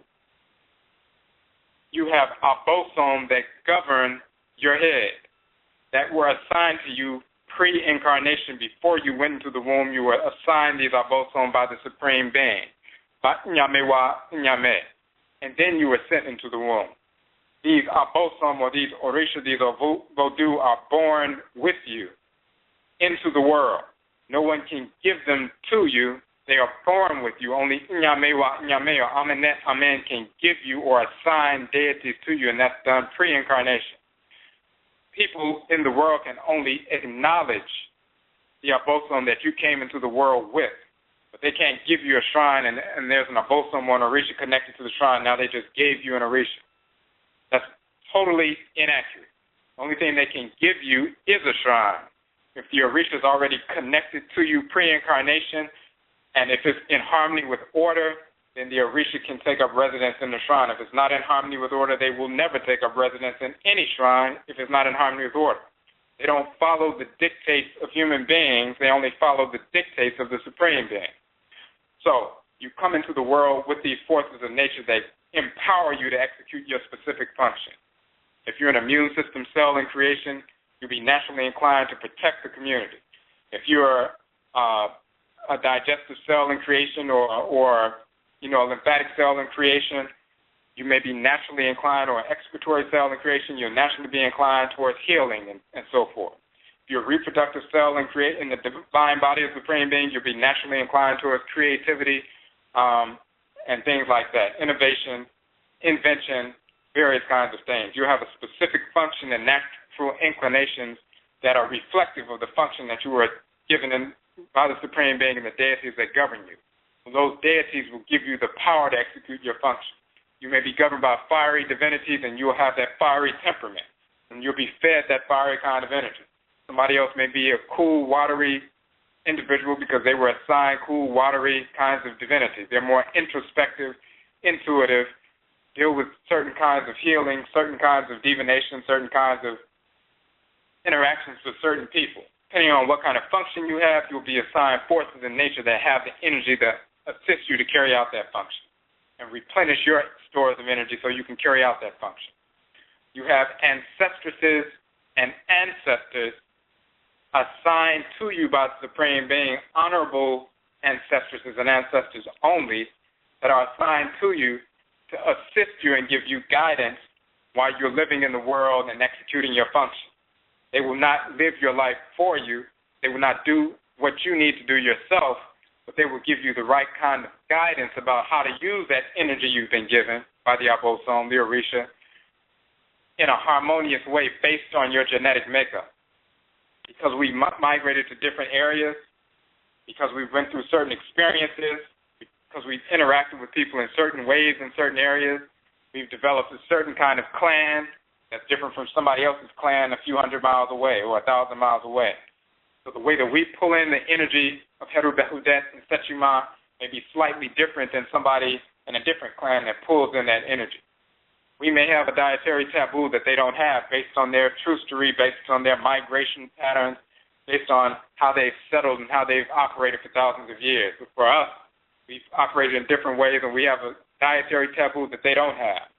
Only the ancestresses and ancestors of your clan can show you what your taboos are and what your people are, who you are, and how you are to function, how you're to harmonize with the same forces in nature that all Afurakani, Afuraitkaitnit people deal with: sun, moon, earth mother, rivers, oceans, atmosphere, planetary bodies, and so forth.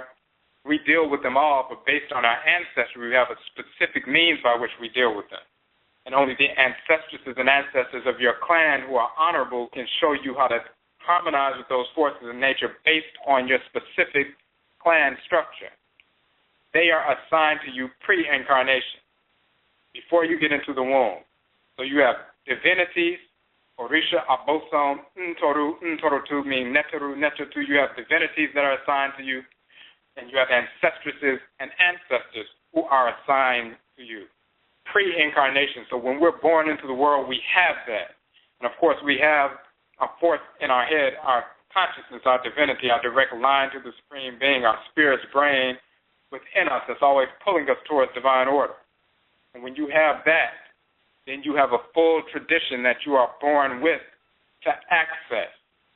You're not dependent on traveling to the continent, traveling away from where you are, traveling away from yourself to access your own ancestral and religious culture, your authentic ancestral religious culture. So once you deal with your ancestresses and ancestors, you can retrieve that.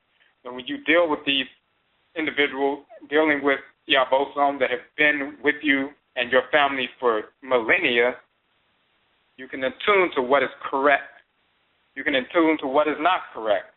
You reject nonsense coming from people who have embraced foolishness under the guise of traditional religion and are trying to force this foolishness on you. Somebody tries to force you to accept the whites and their offspring on any level, you know they're either deliberately lying to you or they're just ignorant and haven't been trained by an infected elder or eldred. But they don't know what they're talking about. It doesn't matter how long they've been initiated, how long they've been involved in the culture, how many divinations they've done. All of that is absolutely meaningless. Those are credentials that have no meaning whatsoever. If they're not telling the truth, then everything else means nothing. Your ancestresses and ancestors are your elders and elderesses. If anybody says anything that does not comport with what they direct you to do, then you reject what those people say and you follow what your ancestresses and ancestors direct you to do. They will give you what's true and what's false. We know dissexuality or homosexuality is insane, perverse, is degenerate, is nonsense. So anybody saying that the Orisha embraced dissexuality or homosexuality or embraced the Abosom, embraced that, they're either deliberately lying to you or they've been lied to themselves and they're promoting that infection. but your Kra will tell you it's foolishness. Your Nsamampa will tell you it's foolishness. Your Abosom will tell you it's foolishness. Your Orisha and Egungun and your Ori will tell you it's foolishness. So you follow the real. You don't follow the fool. It doesn't matter how many years they've been a Babalawo. That means nothing. That's foolishness. We don't need to be caught up in some pseudo-religious titles. The only thing that's important is Nyame wa Nyame Nsheshe. And we can confirm it, what we've been given ritually directly from our Nsamampa. Spiritually, we can confirm it physically. Because one thing that our direct blood ancestresses and ancestors did physically was they laid out our cosmology and culture thousands of years ago physically in ancient Kamit and Kamit. So in the temples, tombs, shrines, on papyri, sarcophagi, and so forth, you will find the cosmology laid out. The most extensive record of religious literature anywhere in the world you find in ancient Kamit. So the cosmology is laid out. The names of the deities that you find are the same names across the continent. The same language that you find is the same language across the continent.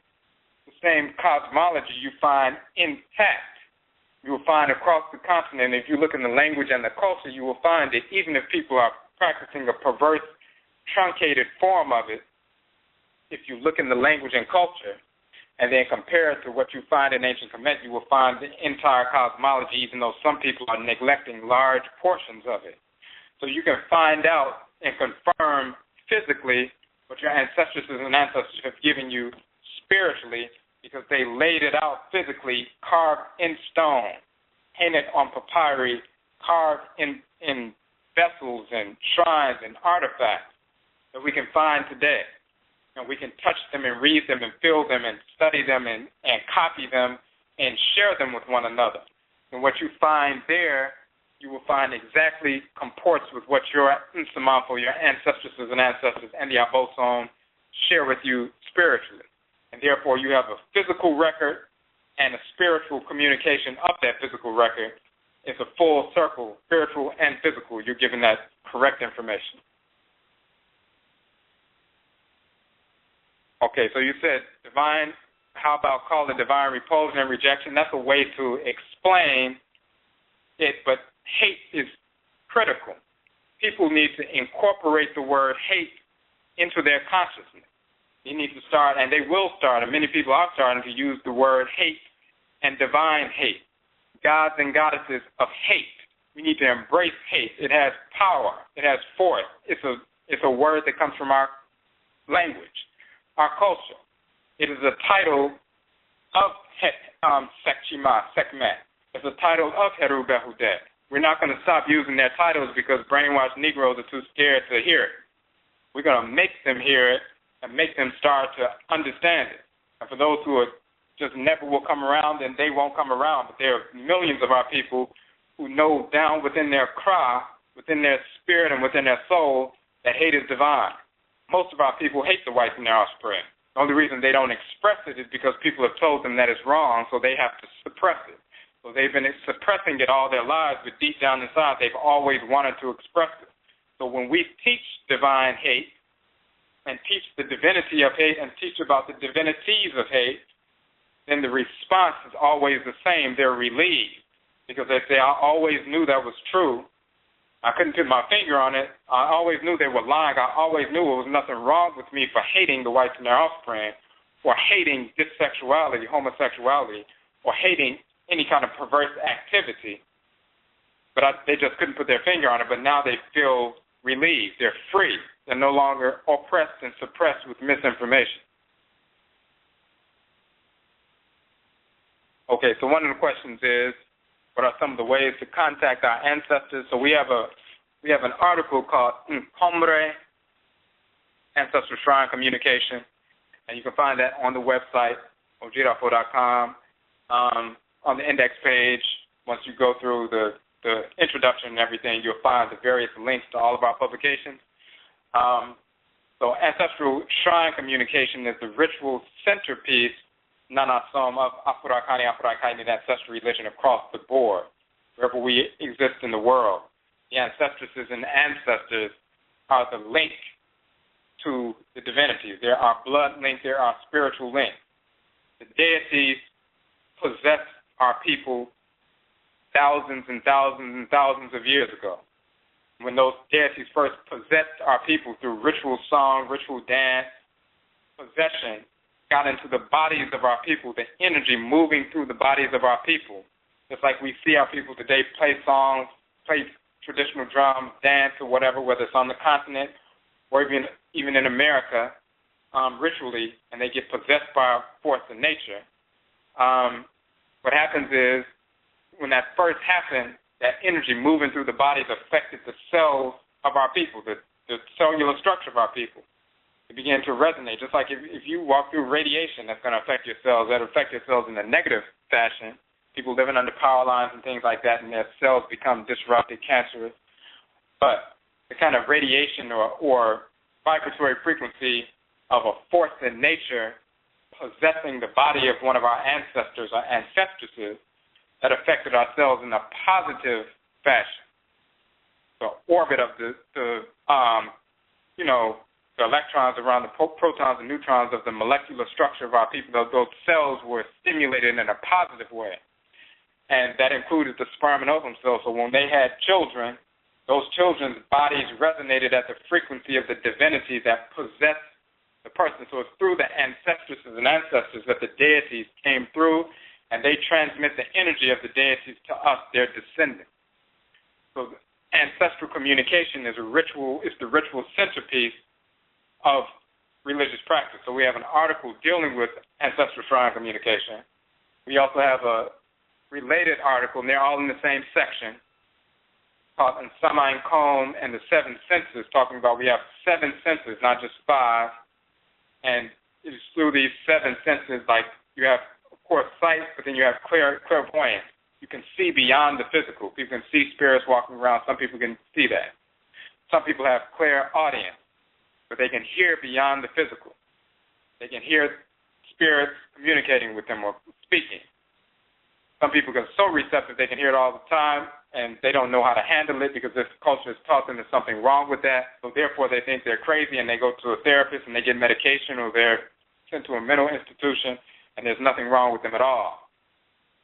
If somebody can hear the ancestresses and ancestors and other discarnate spirits, and they need to learn how to work with that. Some people are clairaudience.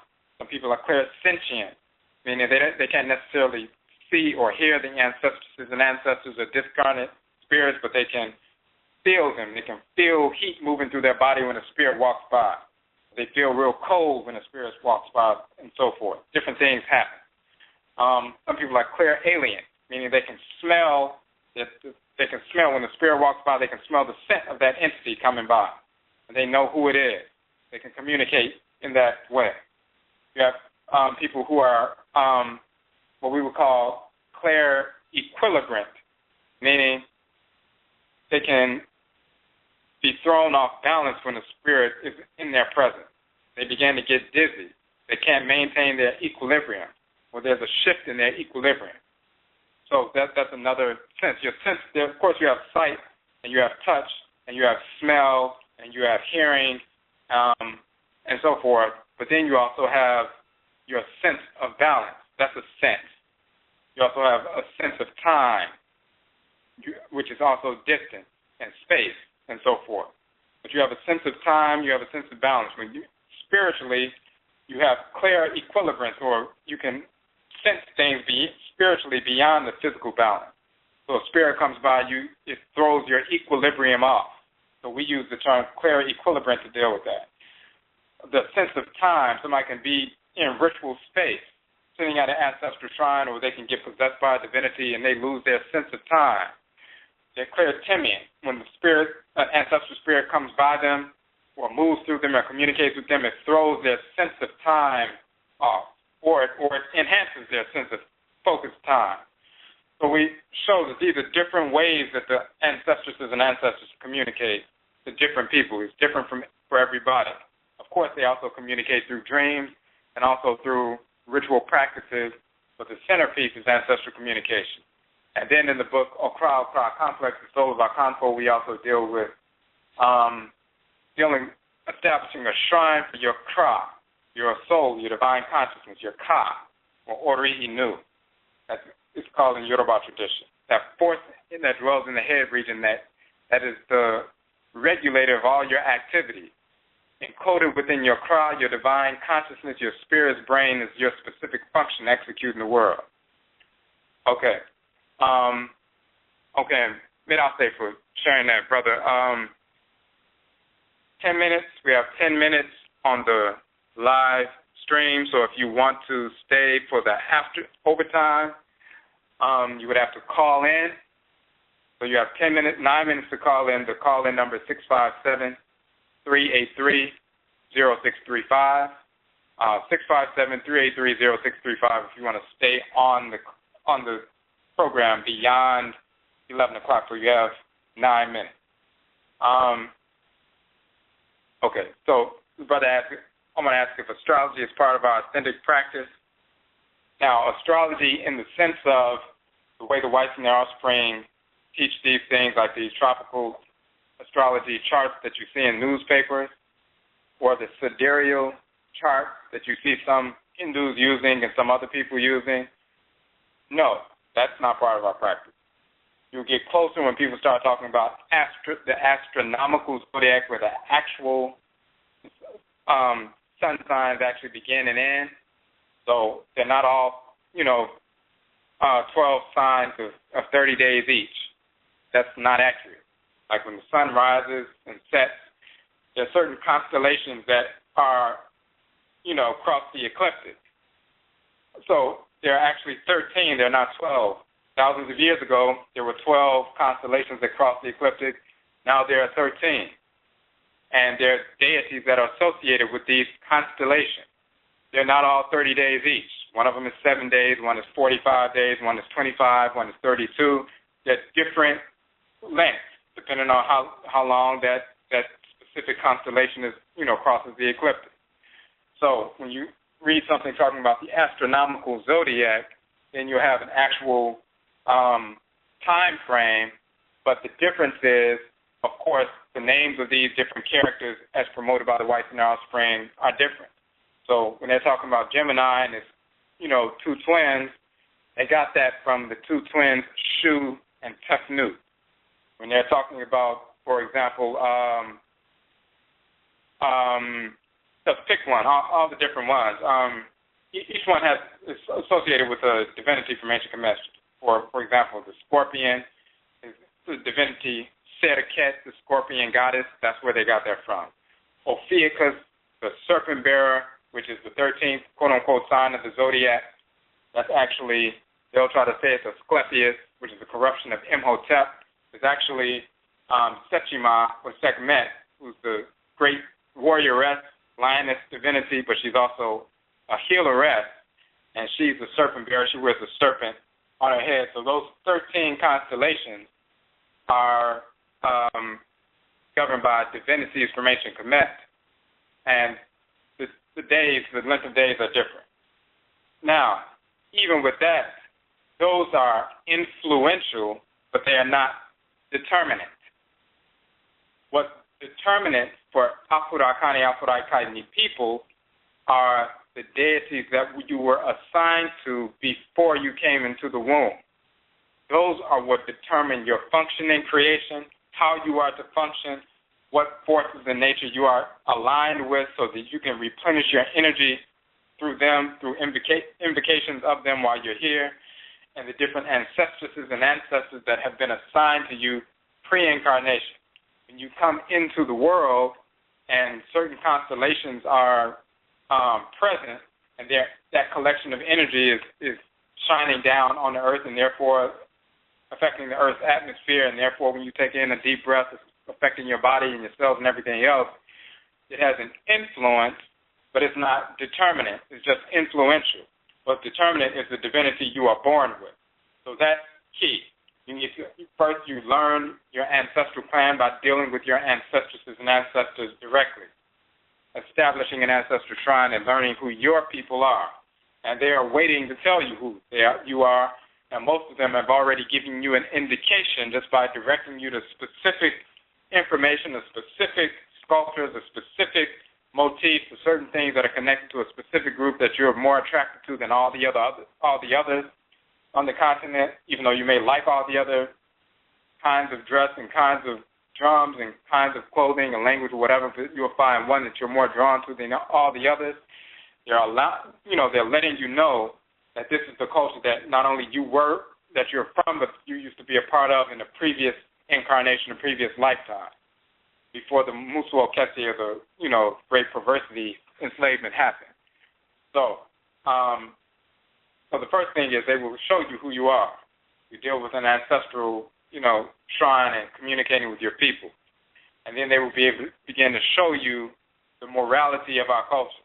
Again, as you read through the book, and you will hear people talking about there's no such thing as morality. Everything is subjective. Morality, there's moral relativism. What's good for one person is, bad for another, and what's bad for one person is good for another. Again, that's foolishness, white perversity. Even some Afrocentric, so-called Afrocentric or African-centered individuals teach this nonsense because they're reading the Kabbalah, they're reading the Kabbalion, they're reading Hermeticism, they're reading Hermes, Hermetic texts, and all of this nonsense. And they've never fully invested in ancestral cultures. One thing we talk about Kamit, recreated everything, established civilization, and all these different things. But then when you're looking for the ritual practices, then you sneak off to white bookstores, white New Age bookstores, you get online and read white New Age material, and then you turn around and try to blacken it up and represent it to us as ancient, authentic, quote-unquote, Kemetic teachings, which it is not. You're just promoting nonsense, and a lot of our so-called Afrocentric scholars and individuals are doing that. And they teach that, morality is relative, and it's, it's no such thing as an either-or dichotomy because that's, a white dichotomy and both and is that's foolishness. We have either-or as well as both and. Yet there are things there is an absolute truth. Some people say there's no absolutes except for God, and there's no absolutes in creation and all this other nonsense. All of that comes from the whites and their offspring. There is absolute truth. This is what Maa and Maat represent, absolute truth. This is why Ptah-Hotep says Ma'at is everlasting. It has been unchanged since the time of Asar, unalterable, unbendable, unbreakable, irrefutable, absolute truth. That's what Maa and Maat are. So, all these different things we go into detail in the book. So, ancestral shrine, and the second part was dealing with your Kra, soul, divine consciousness, and we talk about establishing a shrine for your Kra or your Ka, your Kayet.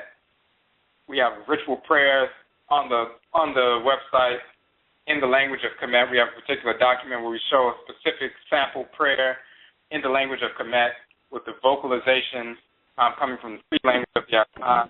You can show that come directly from ancient Kemet, and an actual audio that you can listen to and hear that particular prayer as well as read it out and read the announcements associated with it. So when you engage that process, you have detailed information about what you're doing. So that's, let me know if that answers your question. Okay. And the question is there proper ways to hate and improper ways to hate? Because I've been told that hate can be unhealthy and destructive. So anybody who tells you that hate can be unhealthy and destructive is either deliberately lying to you, or they're specifically, they're just been brainwashed themselves. It's impossible for hate to be destructive because hate is a deity. Abina or Sechima is the female deity of divine hate. Hate is a deity. The male deity of hate is Bena or Ogun or Heru Behdety Herakuti. It's impossible for embodiment of divine order, which the deities are, to be unhealthy or destructive in a negative sense. Now, Abena and Bena, Heru Behdety, they destroy disorder. That's the destruction that they engage in, but it's not destructive. Negroes who fear the whites and their offspring, They're scared to confront the whites and their offspring. They're scared to confront anything. So they will retreat into, well, we love all things, because deep down inside they fear their enemies. They're too cowardly to confront their enemies, so they retreat into this stance of we love everything, and God says love everything, and therefore it's all good. And if you do anything outside of loving everything, then you're engaged in disorder. You take the veneer off of that, what they're really saying is, I'm scared, I'm weak, I'm a coward, I'm a Negro, I don't want to confront the enemy like I'm supposed to, so therefore I have to cover it by saying I love everybody. And then I have to force you to believe it so you won't figure out that I'm just a coward. That's what most people are doing. In reality, your immune system is the vehicle of divine hate in your body. Is your immune system ever destructive or unhealthy? Your immune system is what keeps you healthy. Yes, you can eat different foods and nutrients and everything else, but if you don't have an immune system, you would never be healthy. When you reject disorder, you're engaged in divine hate. When you repel the whites and their offspring, their culture, and their pseudo-religions, and repel any individual or entity that is perverse and out of order, you're engaged in divine hate. If you're accepting of perversity, then you're not engaged in divine hate. So physically or physiologically, think of your immune system. That's the vehicle of divine hate. That's your physical immunity. Your spiritual immunity, which causes you to repel disorder, that's divine hate. So they let me know if that answers your question. Just looking through these different statements. Okay, cool. All right, so let me see. And if anybody in the call queue, if you have a question, let me see. I think I see somebody with a question. Hold on. Okay, Bichamo, greeting. 8845, got a question or a comment? Yeah, Machimo, I actually don't have a problem with hating white people at all after everything that they've done to our people. But the question that I have for you is, how could I engage in, some practices that would help me invoke Heru Behdety and Sekhmet to, invoke that energy to hate them even more, in times of war, which I feel like we're going to come to soon with the Achiwade quote. How could I engage in some type of practice or to help me invoke those energies to be able to protect me and my family? Okay, so what it is when you engage, and this is for yourself, but then it's for every Afuraitkaitnit person just across the board. Whatever Abosom or Orisha or Vodou that are connected to you, that you were born into the world with, those are the Abosom that you invoke to harmonize your thoughts, your intentions, and actions. They are connected to you. They are connected to your blood circle. You're naturally inclined towards them anyway. Even ever since you were a child, you would be inclined towards certain kinds of behaviors, certain things, and you'll be repulsed by other things you don't want to engage in. You're naturally inclined to certain things, and you'll find out later when you start studying who these forces in nature are, you'll start to be able to reflect on how you've always been naturally inclined, whether you were allowed to engage in that kind of behavior or not, but you'll still be able to pinpoint it, and so forth. So whatever forces you are associated with, then those are the ones you would invoke. On a fundamental level, your immune system is governed, and lymphatic system, they are governed by Heru Behdety and Sekhmet. Some people are direct children of them, so they will be the people who engage in, military-type activity. There are other people, say, for example, who may be a child of Nana Adwa in the Akan tradition, which is all set in ancient Kamit, Uchat in ancient Kamit, Ojuwa in the Yoruba tradition, Minona and Vodou, Ide Mili in the Igbo tradition. So they may be connected to her and say they may be a healer and a protector of family and things like that. However, when wartime comes, they may not be the one with the gun or the steel, but they will support the people who are, they won't reject those people. They will support them with every resource they can, and they will protect the children at the same time and continue to heal. So you have people who are healing while the other people are actually engaged in the physical warfare. So if you are a child of Heru Behdety and Sekhmet or Bina Abina, you would naturally, as part of your ritual practice with your own Kra and the deity that governs your Kra, your soul, you establish a shrine for your Kra, for your soul, for your Ori, you would naturally invoke them. If you're not a child of them, on a fundamental level, just in a general level, they operate through your immune system anyway. So when you interact with other people who are children of them, you will naturally support their activities just like they would naturally support yours. There's a defensive function within, all of the forces in nature because they're all children of Ra and Ra'et, and Ra and Ra'et, the creator and creatress of the universe, are expansive and contractive. They're generative and they're also protective. So you always have just a fundamental defensive structure, just like you have your immune system in your body. But people who are children of Heru Behdety and Sekhmet, they will naturally invoke them. Whatever divinity connected to you, you will naturally invoke them. And you'll find that out as you establish that shrine to your Kra. First, we always say establish a shrine to your ancestresses and ancestors and start learning about who you are and attuning with them, and they'll move you and urge you throughout the day, in your dreams, realign you, give you different things to think about, change your focus on different things, and you'll start being able to see things clearly and more penetrating and start studying things in a different way. And they will put information in front of you and people in front of you to confirm the things they give you at your shrine. And then eventually you establish a shrine for your Kra and start learning to deal with that force that dwells within your head region. And that's the force that you were assigned to function under. So that's the divinity you will be, invoking. But they're all the deities. How do I? Oh, go ahead. I'm sorry. How would I establish a shrine for my Kra? How would I go about doing that?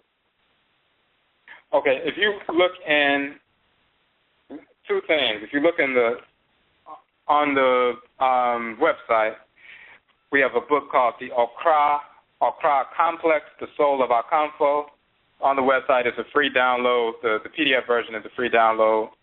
We also have on the same page, when you go to the page for that particular book, we have a video. It's a 2.5-hour video where we go through the entire book. In the latter part of the book, there's a section called Akra Gwade, which is a soul washing ceremony, where we talk about the shrine for the Akra, and we show, we make, references like in the Yoruba tradition, it's called the Ibori shrine and so forth, where we talk about the shrine for the Akra, the nature and function of the shrine, why it's important, a basic approach that we use to establish that, a basic temple approach, dealing with that. So it's in that particular book. And then you can also send us an email if you have questions about that. So we have the book, and then we also have a video associated with the book. All right, I appreciate that, bro. Okay, no problem. Medase. Okay. So let me check the chat right quick. Okay. All right, now, the question is, or the comment is, you said that law is love. Well, I want to ask, according to the chakra system, love is represented as a green frequency and represents life and growth. Is this true in our authentic practice as well, or do we not deal with the chakra system at all? Okay, that's a good question. So there are two articles directly related to that question. We have an article called Ankh, The Origin of the Term Yoga, on the website, free download. And then we have Kata, Kasa, The Origin and Nature of the Chakra. Now, the term yoga or yonk, in Proto-Indo-European, yonk or yunak, comes from anak or ankh in ancient Kamit. So we show the etymology for that, and then we show the details about that and show what they're talking about. Yoga is totally different. It was just a basic corruption of different things. And then we show that the term kakra or kara comes directly from ancient Kamit. Kara which means circle or cylinder, anything round or circular, which is where kakra comes from, which means a wheel. And then later on they started presenting ideas of 4 chakras and 7 and 8 and different things, which is relatively recently. But we show the origin of where that comes from in ancient Kemet, and we talk about the 7 divinities up and down the spine and all this other stuff that you find in ancient Kemet that people have not published. Like you have people talk, for example, like Muad Ashki's books and other individuals who've given misinformation talking about these terms of Sanskrit. Yoga is a Sanskrit term, and chakra is a Sanskrit term, which is totally false. So we prove the etymology of the terms, we show the origin of the term, and we show the differences between what the whites and their offspring were doing, which is really just gymnastics. In fact, 19th century gymnastics, the movements that you see come from 19th century gymnastics when the British were over in India and they were teaching them gymnastics and stretches and things like that, and the Hindus began to do that. Then we show in ancient Kemet where our people communicating with deities in front of the shrines, whether it's through libation, sitting, singing, dancing, whatever we were doing, ritual possession, but even times when we were sitting down in a specific posture in front of the shrine communicating with the divinity, the whites and offspring see us sitting down for long periods of time, and then they try to imitate the practice of sitting for long periods and saying that they're engaged in a spiritual discipline, but they're communicating with no divinities, no ancestral spirits at all. They don't have a cry, and so forth. So we go into all of that in those 2 articles. Different associations that they make, that Europeans make with 7 chakras and the little 7 scheme color, the color scheme that they have, they don't have an accurate foundation for that. They're speculating based on something they don't understand. So if you look just a couple of thousand years ago when they first started alluding to chakras in text, they weren't talking about 7. Some of them were talking about 4. Some they had different numbers. They started settling, some of them on 7, some on other numbers later on. And the more you read their literature, the more you see them speculating and coming up with different things they don't really know. If you look at the Afuraitkaitnit Bosom, you look on our Afuraitkaitnit Bosom page on the website, the Abosom of the 7 days of the week. We have an article on each one. The solar, lunar, and planetary bodies that govern the 7-day week are also the same solar, lunar, and planetary bodies that govern the kara or karu, the 7 kara or the karu in your body. So, and we show that. So when you look at that chart, and we're going to do a chart just to associate it to show the positions of the so-called chakras.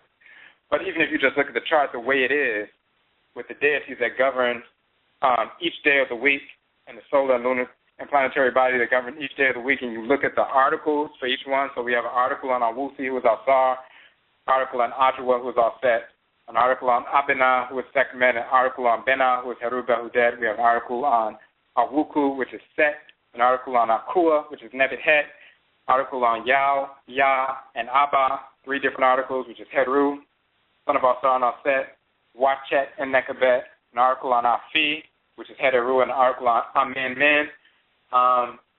Those divinities that govern the 7 days of the week in our Akan culture and who give us our Kradim, like Kwabinan, Abina, and Kojo, and Adwa, and Kwesi, and Akosuya, and different names, Kweku, and Akua, and Yao, and Ya, and Abba, and Amen, and Kwame, and so forth.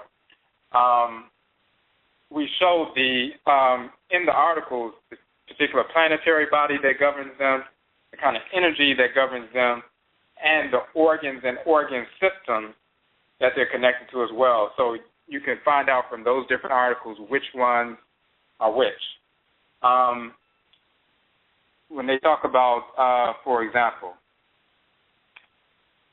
where the heart system is, and they'll talk about the heart chakra, and they'll say that that region, the heart region, is where the love chakra is, Okay, so that's not accurate.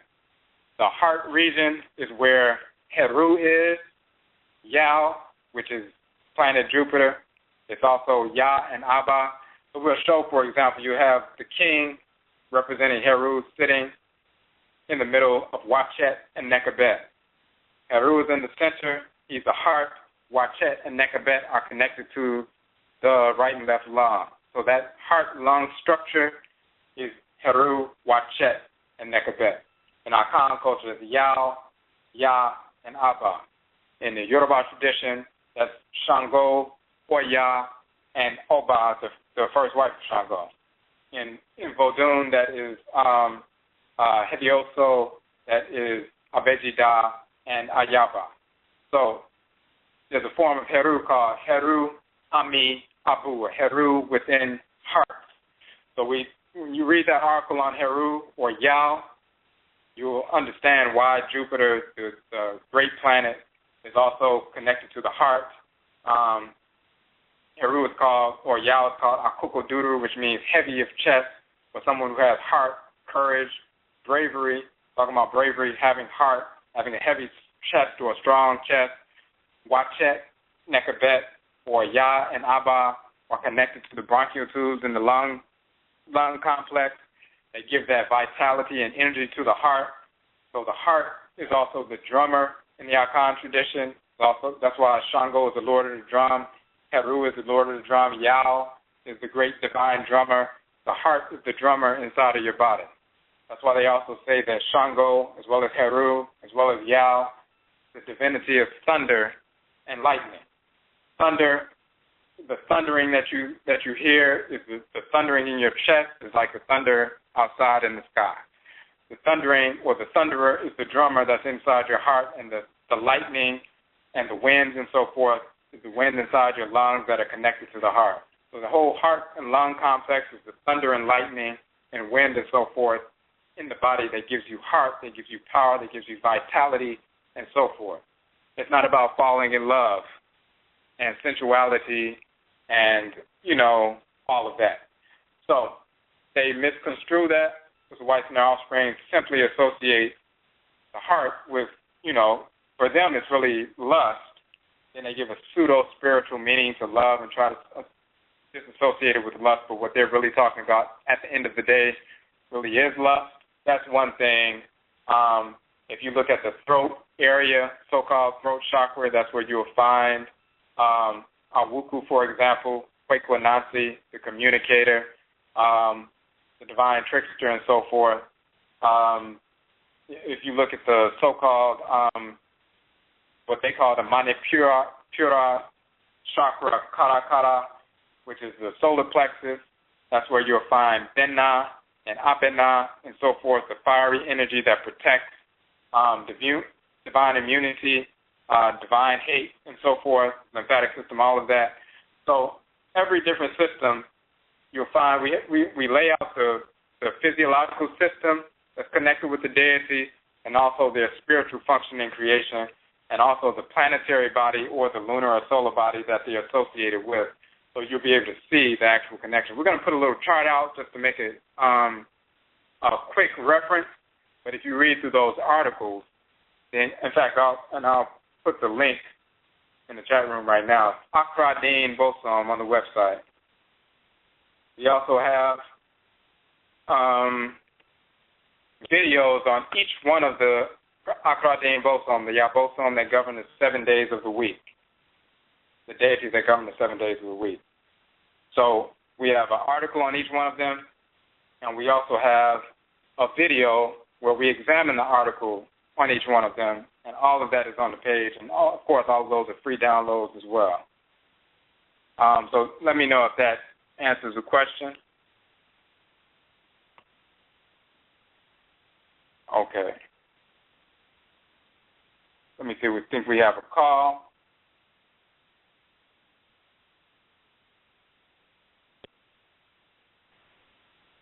Michiamo, 1785, you have a comment?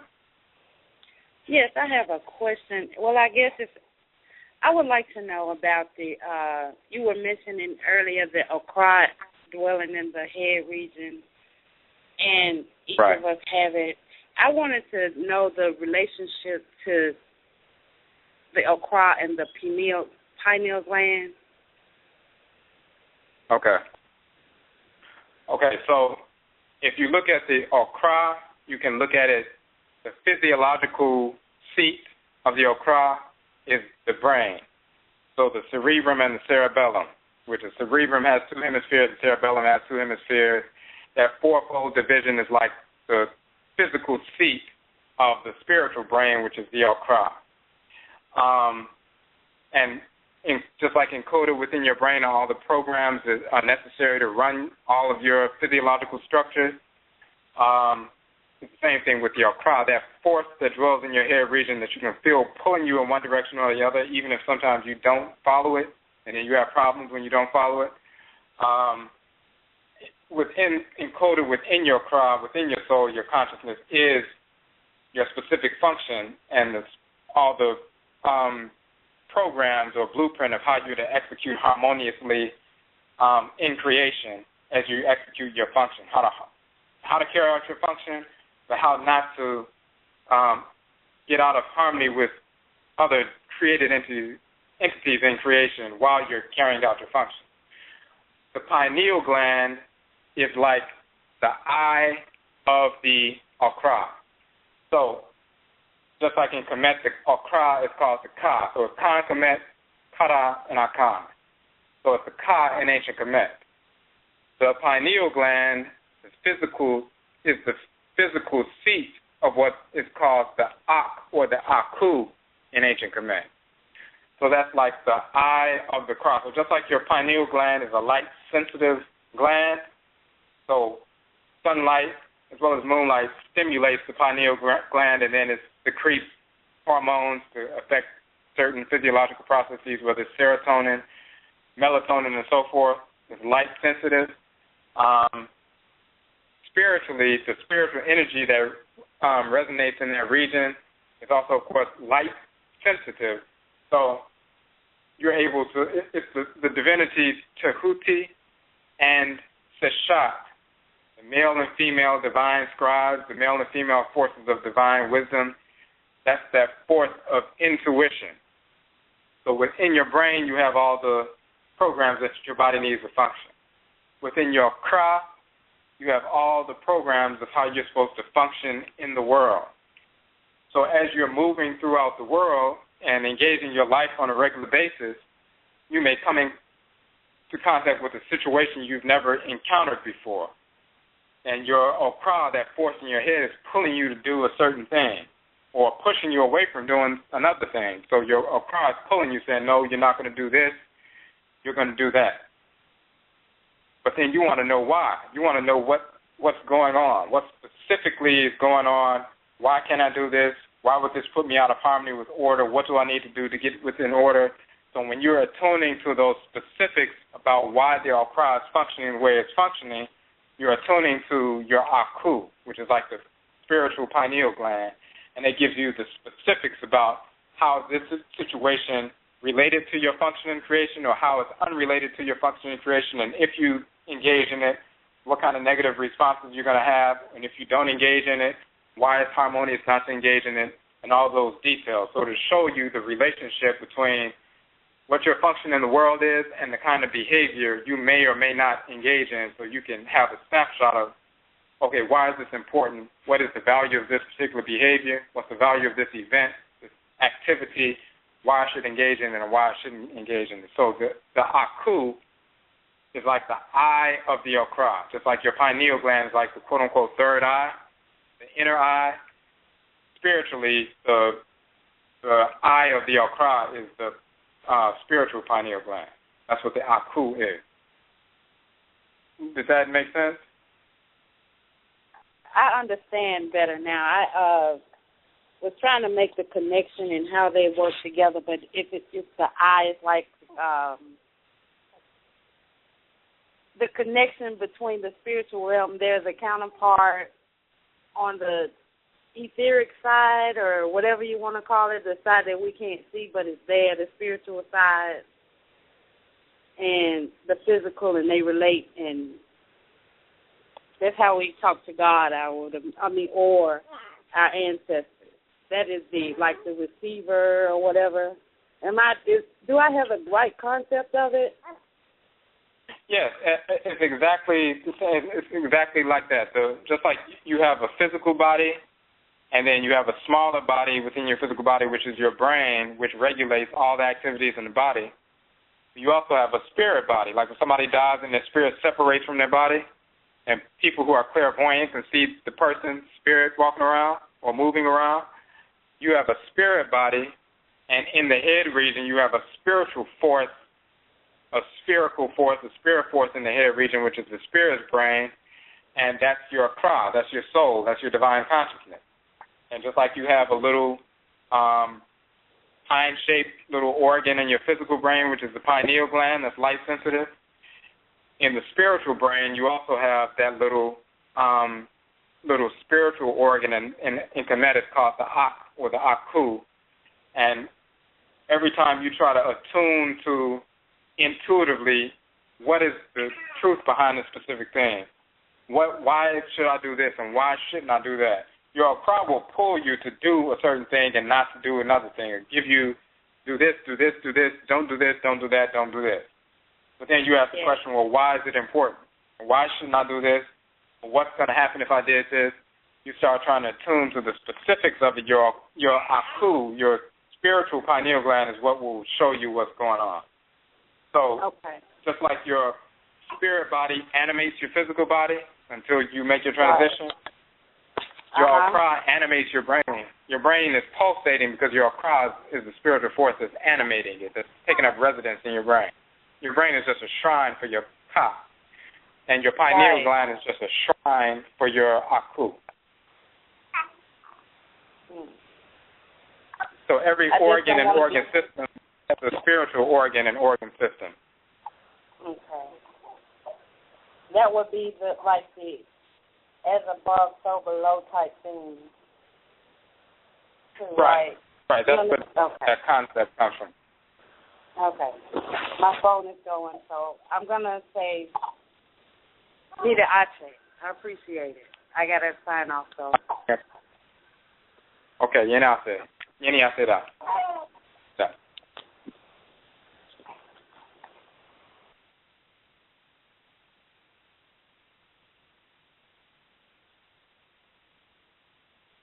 Okay. I think we have one. That's up. Were you just listening? You still had your phone up, or you had another question? 8845? I'm just listening, bro. Just wanted to check. Okay. That's up.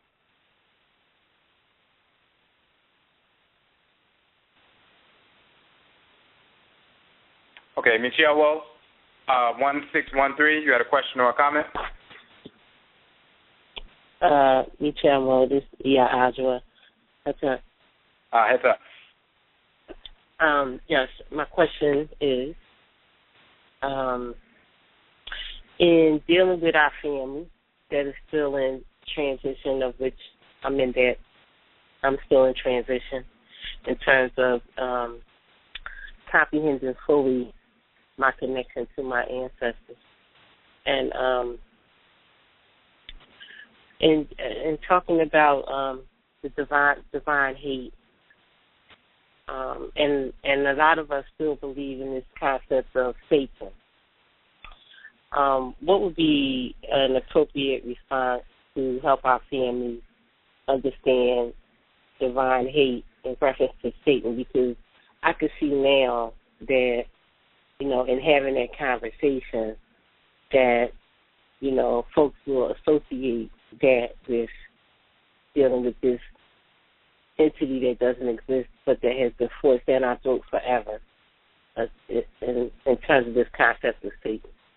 So how can we help our family to understand the concept of divine hate minus Satan? What, you said divine hate minus? I didn't hear the last part. Satan. Without associating with Satan. Okay, well, now, it's two things. On one hand, with regard to just the hate itself, all of our people hate the crackers anyway. They do. They can pretend like they don't, but they know too. And if you just ask them, like, look, I know you hate the crackers. I know you're trying to suppress it and all this other stuff. You do not love these, and you don't like. You can ask them, do you like child molestation, or do you hate child molestation? Do you like rape, or you hate rape? Do you like murder? They were like, oh no, I love child molestation. They're not gonna say that. You know what I'm saying? So it's like, okay, so hate is in your heart, right? So so you're lying to yourself right now. But then the quickest way is two things. One, you show them that your immune system repels disorder for the purpose of maintaining the integrity of your system. Your immune system is the vehicle of hate or rejection in your body. You reject so that you can sustain what was created. So your immune system hates cancerous cells. You ask them, hey, would you like the little cancerous cells in your body now to overtake you and kill you? Or do you want your immune system to kill them? Or do you want your immune system to say, well, I love you, and even though you're a cancerous cell, we're all body cells and we're all part of the same body, so we should all get along, and I'm going to let you do your thing. They're not going to do that. They're going to say, we want the cancer cells to be killed. And that's a structure that was created by the Supreme Being for that purpose. So if you always relate it to the immune system and cancerous cells, because literally that's what the vehicle of hate is, the immune and lymphatic system together. So we can use an umbrella term to say the immune system. Your immunity repels disorder for the purpose of maintaining the integrity of your system, your organism. And just like there's an immune system in your body, there's an immune system in creation. So that force is generated within you to repel child molestation or repel rape or repel murder. That divine repulsion is divine hate. That's the first thing. They can't deny that because they feel it and they experience it and they know it's true. Now the only thing is, you show like that force that you're experiencing, that's divine hate. Now there's a difference between love and lust. And you show them that love and law is the same word, so to be in love is to be in law with somebody, meaning you're in harmony with divine order with them. Lust is, a perverse desire. Most of our people say, okay, there is a difference between love and lust, even if they don't know what love really is. They know it's a difference between love and lust. And we're like, well, our culture is about embracing love or law, but we don't embrace lust, because that's a perversion of love. Then you also say, but there's also hate and malice. Our culture is embracing divine hate, meaning we reject disorder so we can maintain divine order. Malice is the perversion of hate. Malice just means evil intent. Maliciousness is what causes people to rape somebody. Malice is what causes somebody to engage in pedophilia. Malice is what engages somebody to, inspires somebody to engage in theft and everything else. So when you have somebody who's malicious, who just wants to engage in criminality and disorder, hate comes along to stamp them out, to kill them, to maintain order. So hate maintains order. Your immune system maintains order. It doesn't create disorder in your body. Disorder is what is evil. Hate maintains order. It doesn't maintain disorder. It maintains order. Malice is what creates evil, so hate stomps out malice.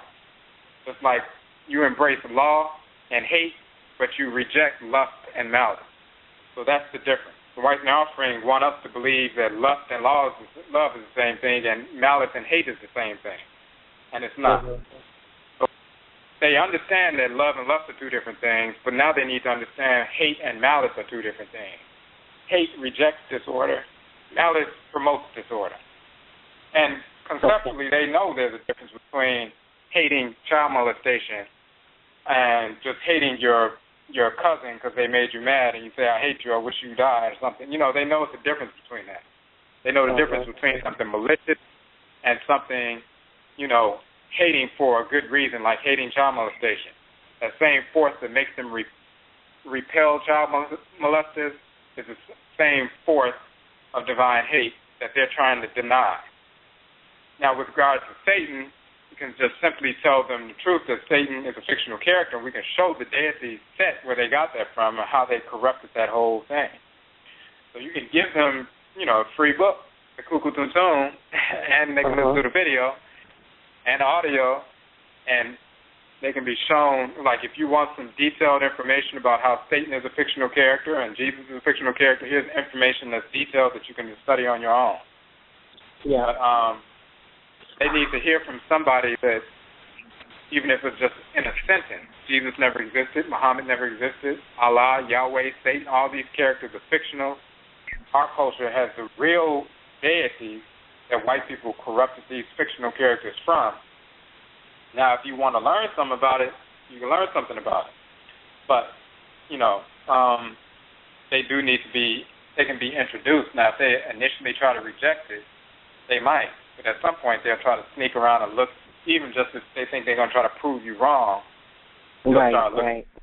People who have got the information just because they wanted to say, I'm going to prove him wrong, or watch this. Right. And then they ended up leaving Christianity, Islam, and Judaism because they got the information. Okay. I'll say that was helpful. Okay. And I'll say that. Appreciate your support. Sure. Okay, it's up.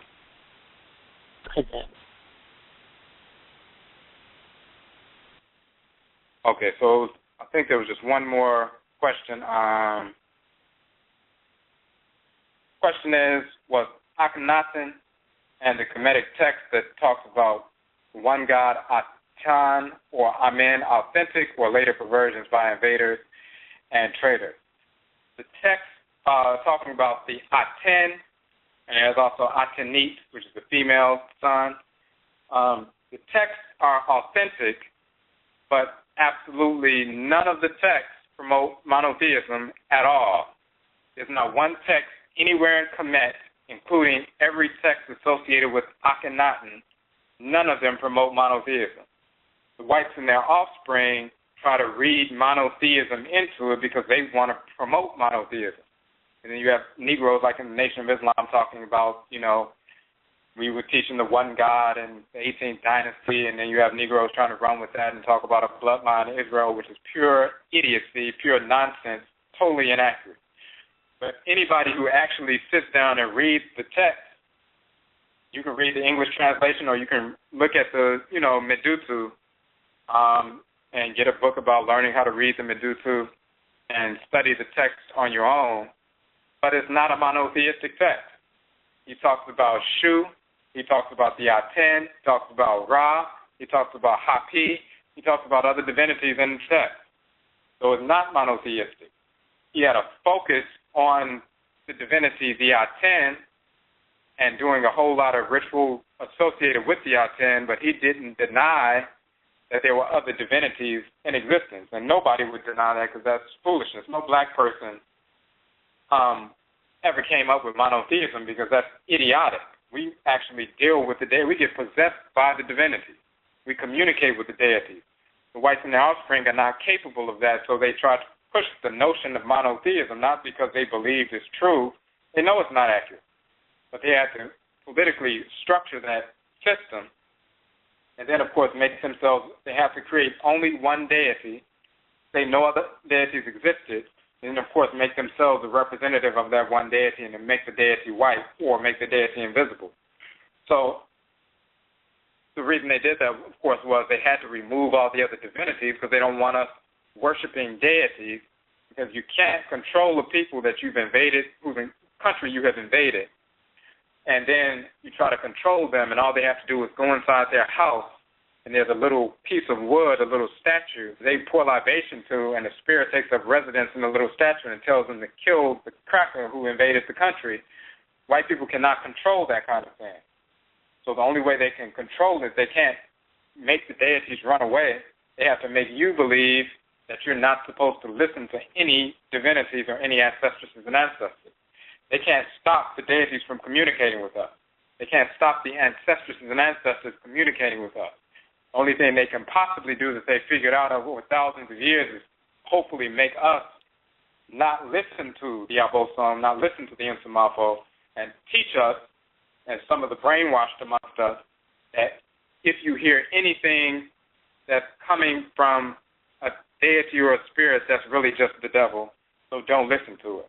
So therefore, even though the forces of nature are communicating with us and the spirits are communicating, ancestral spirits will say, I hear it, but that's just the devil, and I'm not listening, I'm not going to obey.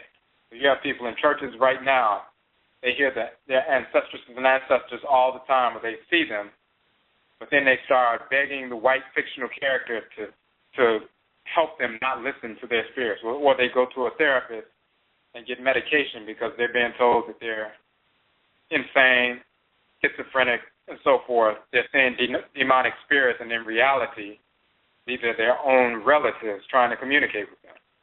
So the cracker understood they couldn't control us, couldn't control the forces of nature, so they just wanted to control us by saying, don't listen to them. But Akan never taught monotheism. No black person who had any sense ever taught that that's a creation of the inferior mind of the Caucasian, because it's a means of control. It's a political ploy to get our people to come up under one system, reject all of their actual deities in creation, embrace a fake deity, and embrace the representatives of that fake deity on earth, which is the whites and their offspring. Okay, so let me know if that answers the question. And, all right, so I think that's all the calls that we had. Okay, again, we will be on next week. Okay, maybe I said that. We'll be on next week. We'll be on tomorrow. Egwa Marketplace, Kamama Casey Tahuti, publisher of African World Analysis, as well as How to Make a Negro Christian. Also the host of Africa's Reattention on Blog Talk Radio. He will be on tomorrow for 2 hours in our Egwa Marketplace show. Again, we will be speaking in Camp Springs, Maryland, this Sunday, which is also Akwesi Ada, June 22nd at 12 p.m. Check the website for that information, ojirafo.com, ODWIRAFO, F as in free, O.com, ODWIRAFO.com for that presentation. Also, for the softcover versions of our publications, we have 7 that are available right now. We will be adding some more soon. Afuraitkaitnit, The Origin of the Term Africa, Maa and Maat, which is the book we spoke about today. Nkwamawa Whole Life Journal, Kukutumtum, The Ancestral Jurisdiction, where we talk about the fictional characters like Jesus and Moses and Muhammad and Buddha and all these, Allah and all these, Yahweh and these various characters that don't exist, as well as our cosmology. Ubin Shang, which talks about ritual practice like shrines and ancestral possession, deity possession, ancestral communication, idols, talismans, amulets, divination, these various things. We also have Obedima, Afurakani Manhood, Okra Complex, the Soul of Akanfo. So we have these various texts. You can go to our website, ojirafo.com, in the Unhoma section. You can order those publications. They only range between $8 and $11. The PDF versions or ebook versions of these texts are all free, so you can download those for free. But if you would like the softcover version, or if you would just like to support our work, you can either purchase the softcover version on the website. We ship it out to you, of course. You can also make a donation on the website if you've downloaded the ebook versions, the free ebook versions. You can make a donation there, or you can purchase the softcover versions as well. And that's what we, use to assist us in giving out the free hard softcover publications when we do presentations, as well as all of our presentations are free. In every city that we go to, we never charge an admissions fee. And, of course, we do give away at least one free book, one of the titles out. And when we do our workshops, training, Ade Bisa, divination, different things, everything, these things we do not charge for. So the way we generate revenue is through the publication of the softcover versions of our text. So if you like to purchase those, we say, Yedase, we thank you. And we will see you tomorrow for Egwa Marketplace. Medase for everybody who came through and people who are on the call. And, again, share this information with your contact list. The archives for this show and all of our previous shows on our blog talk page, og.fo. So, Yedase, we thank you, and we will see you tomorrow. Yebeshia. It's up.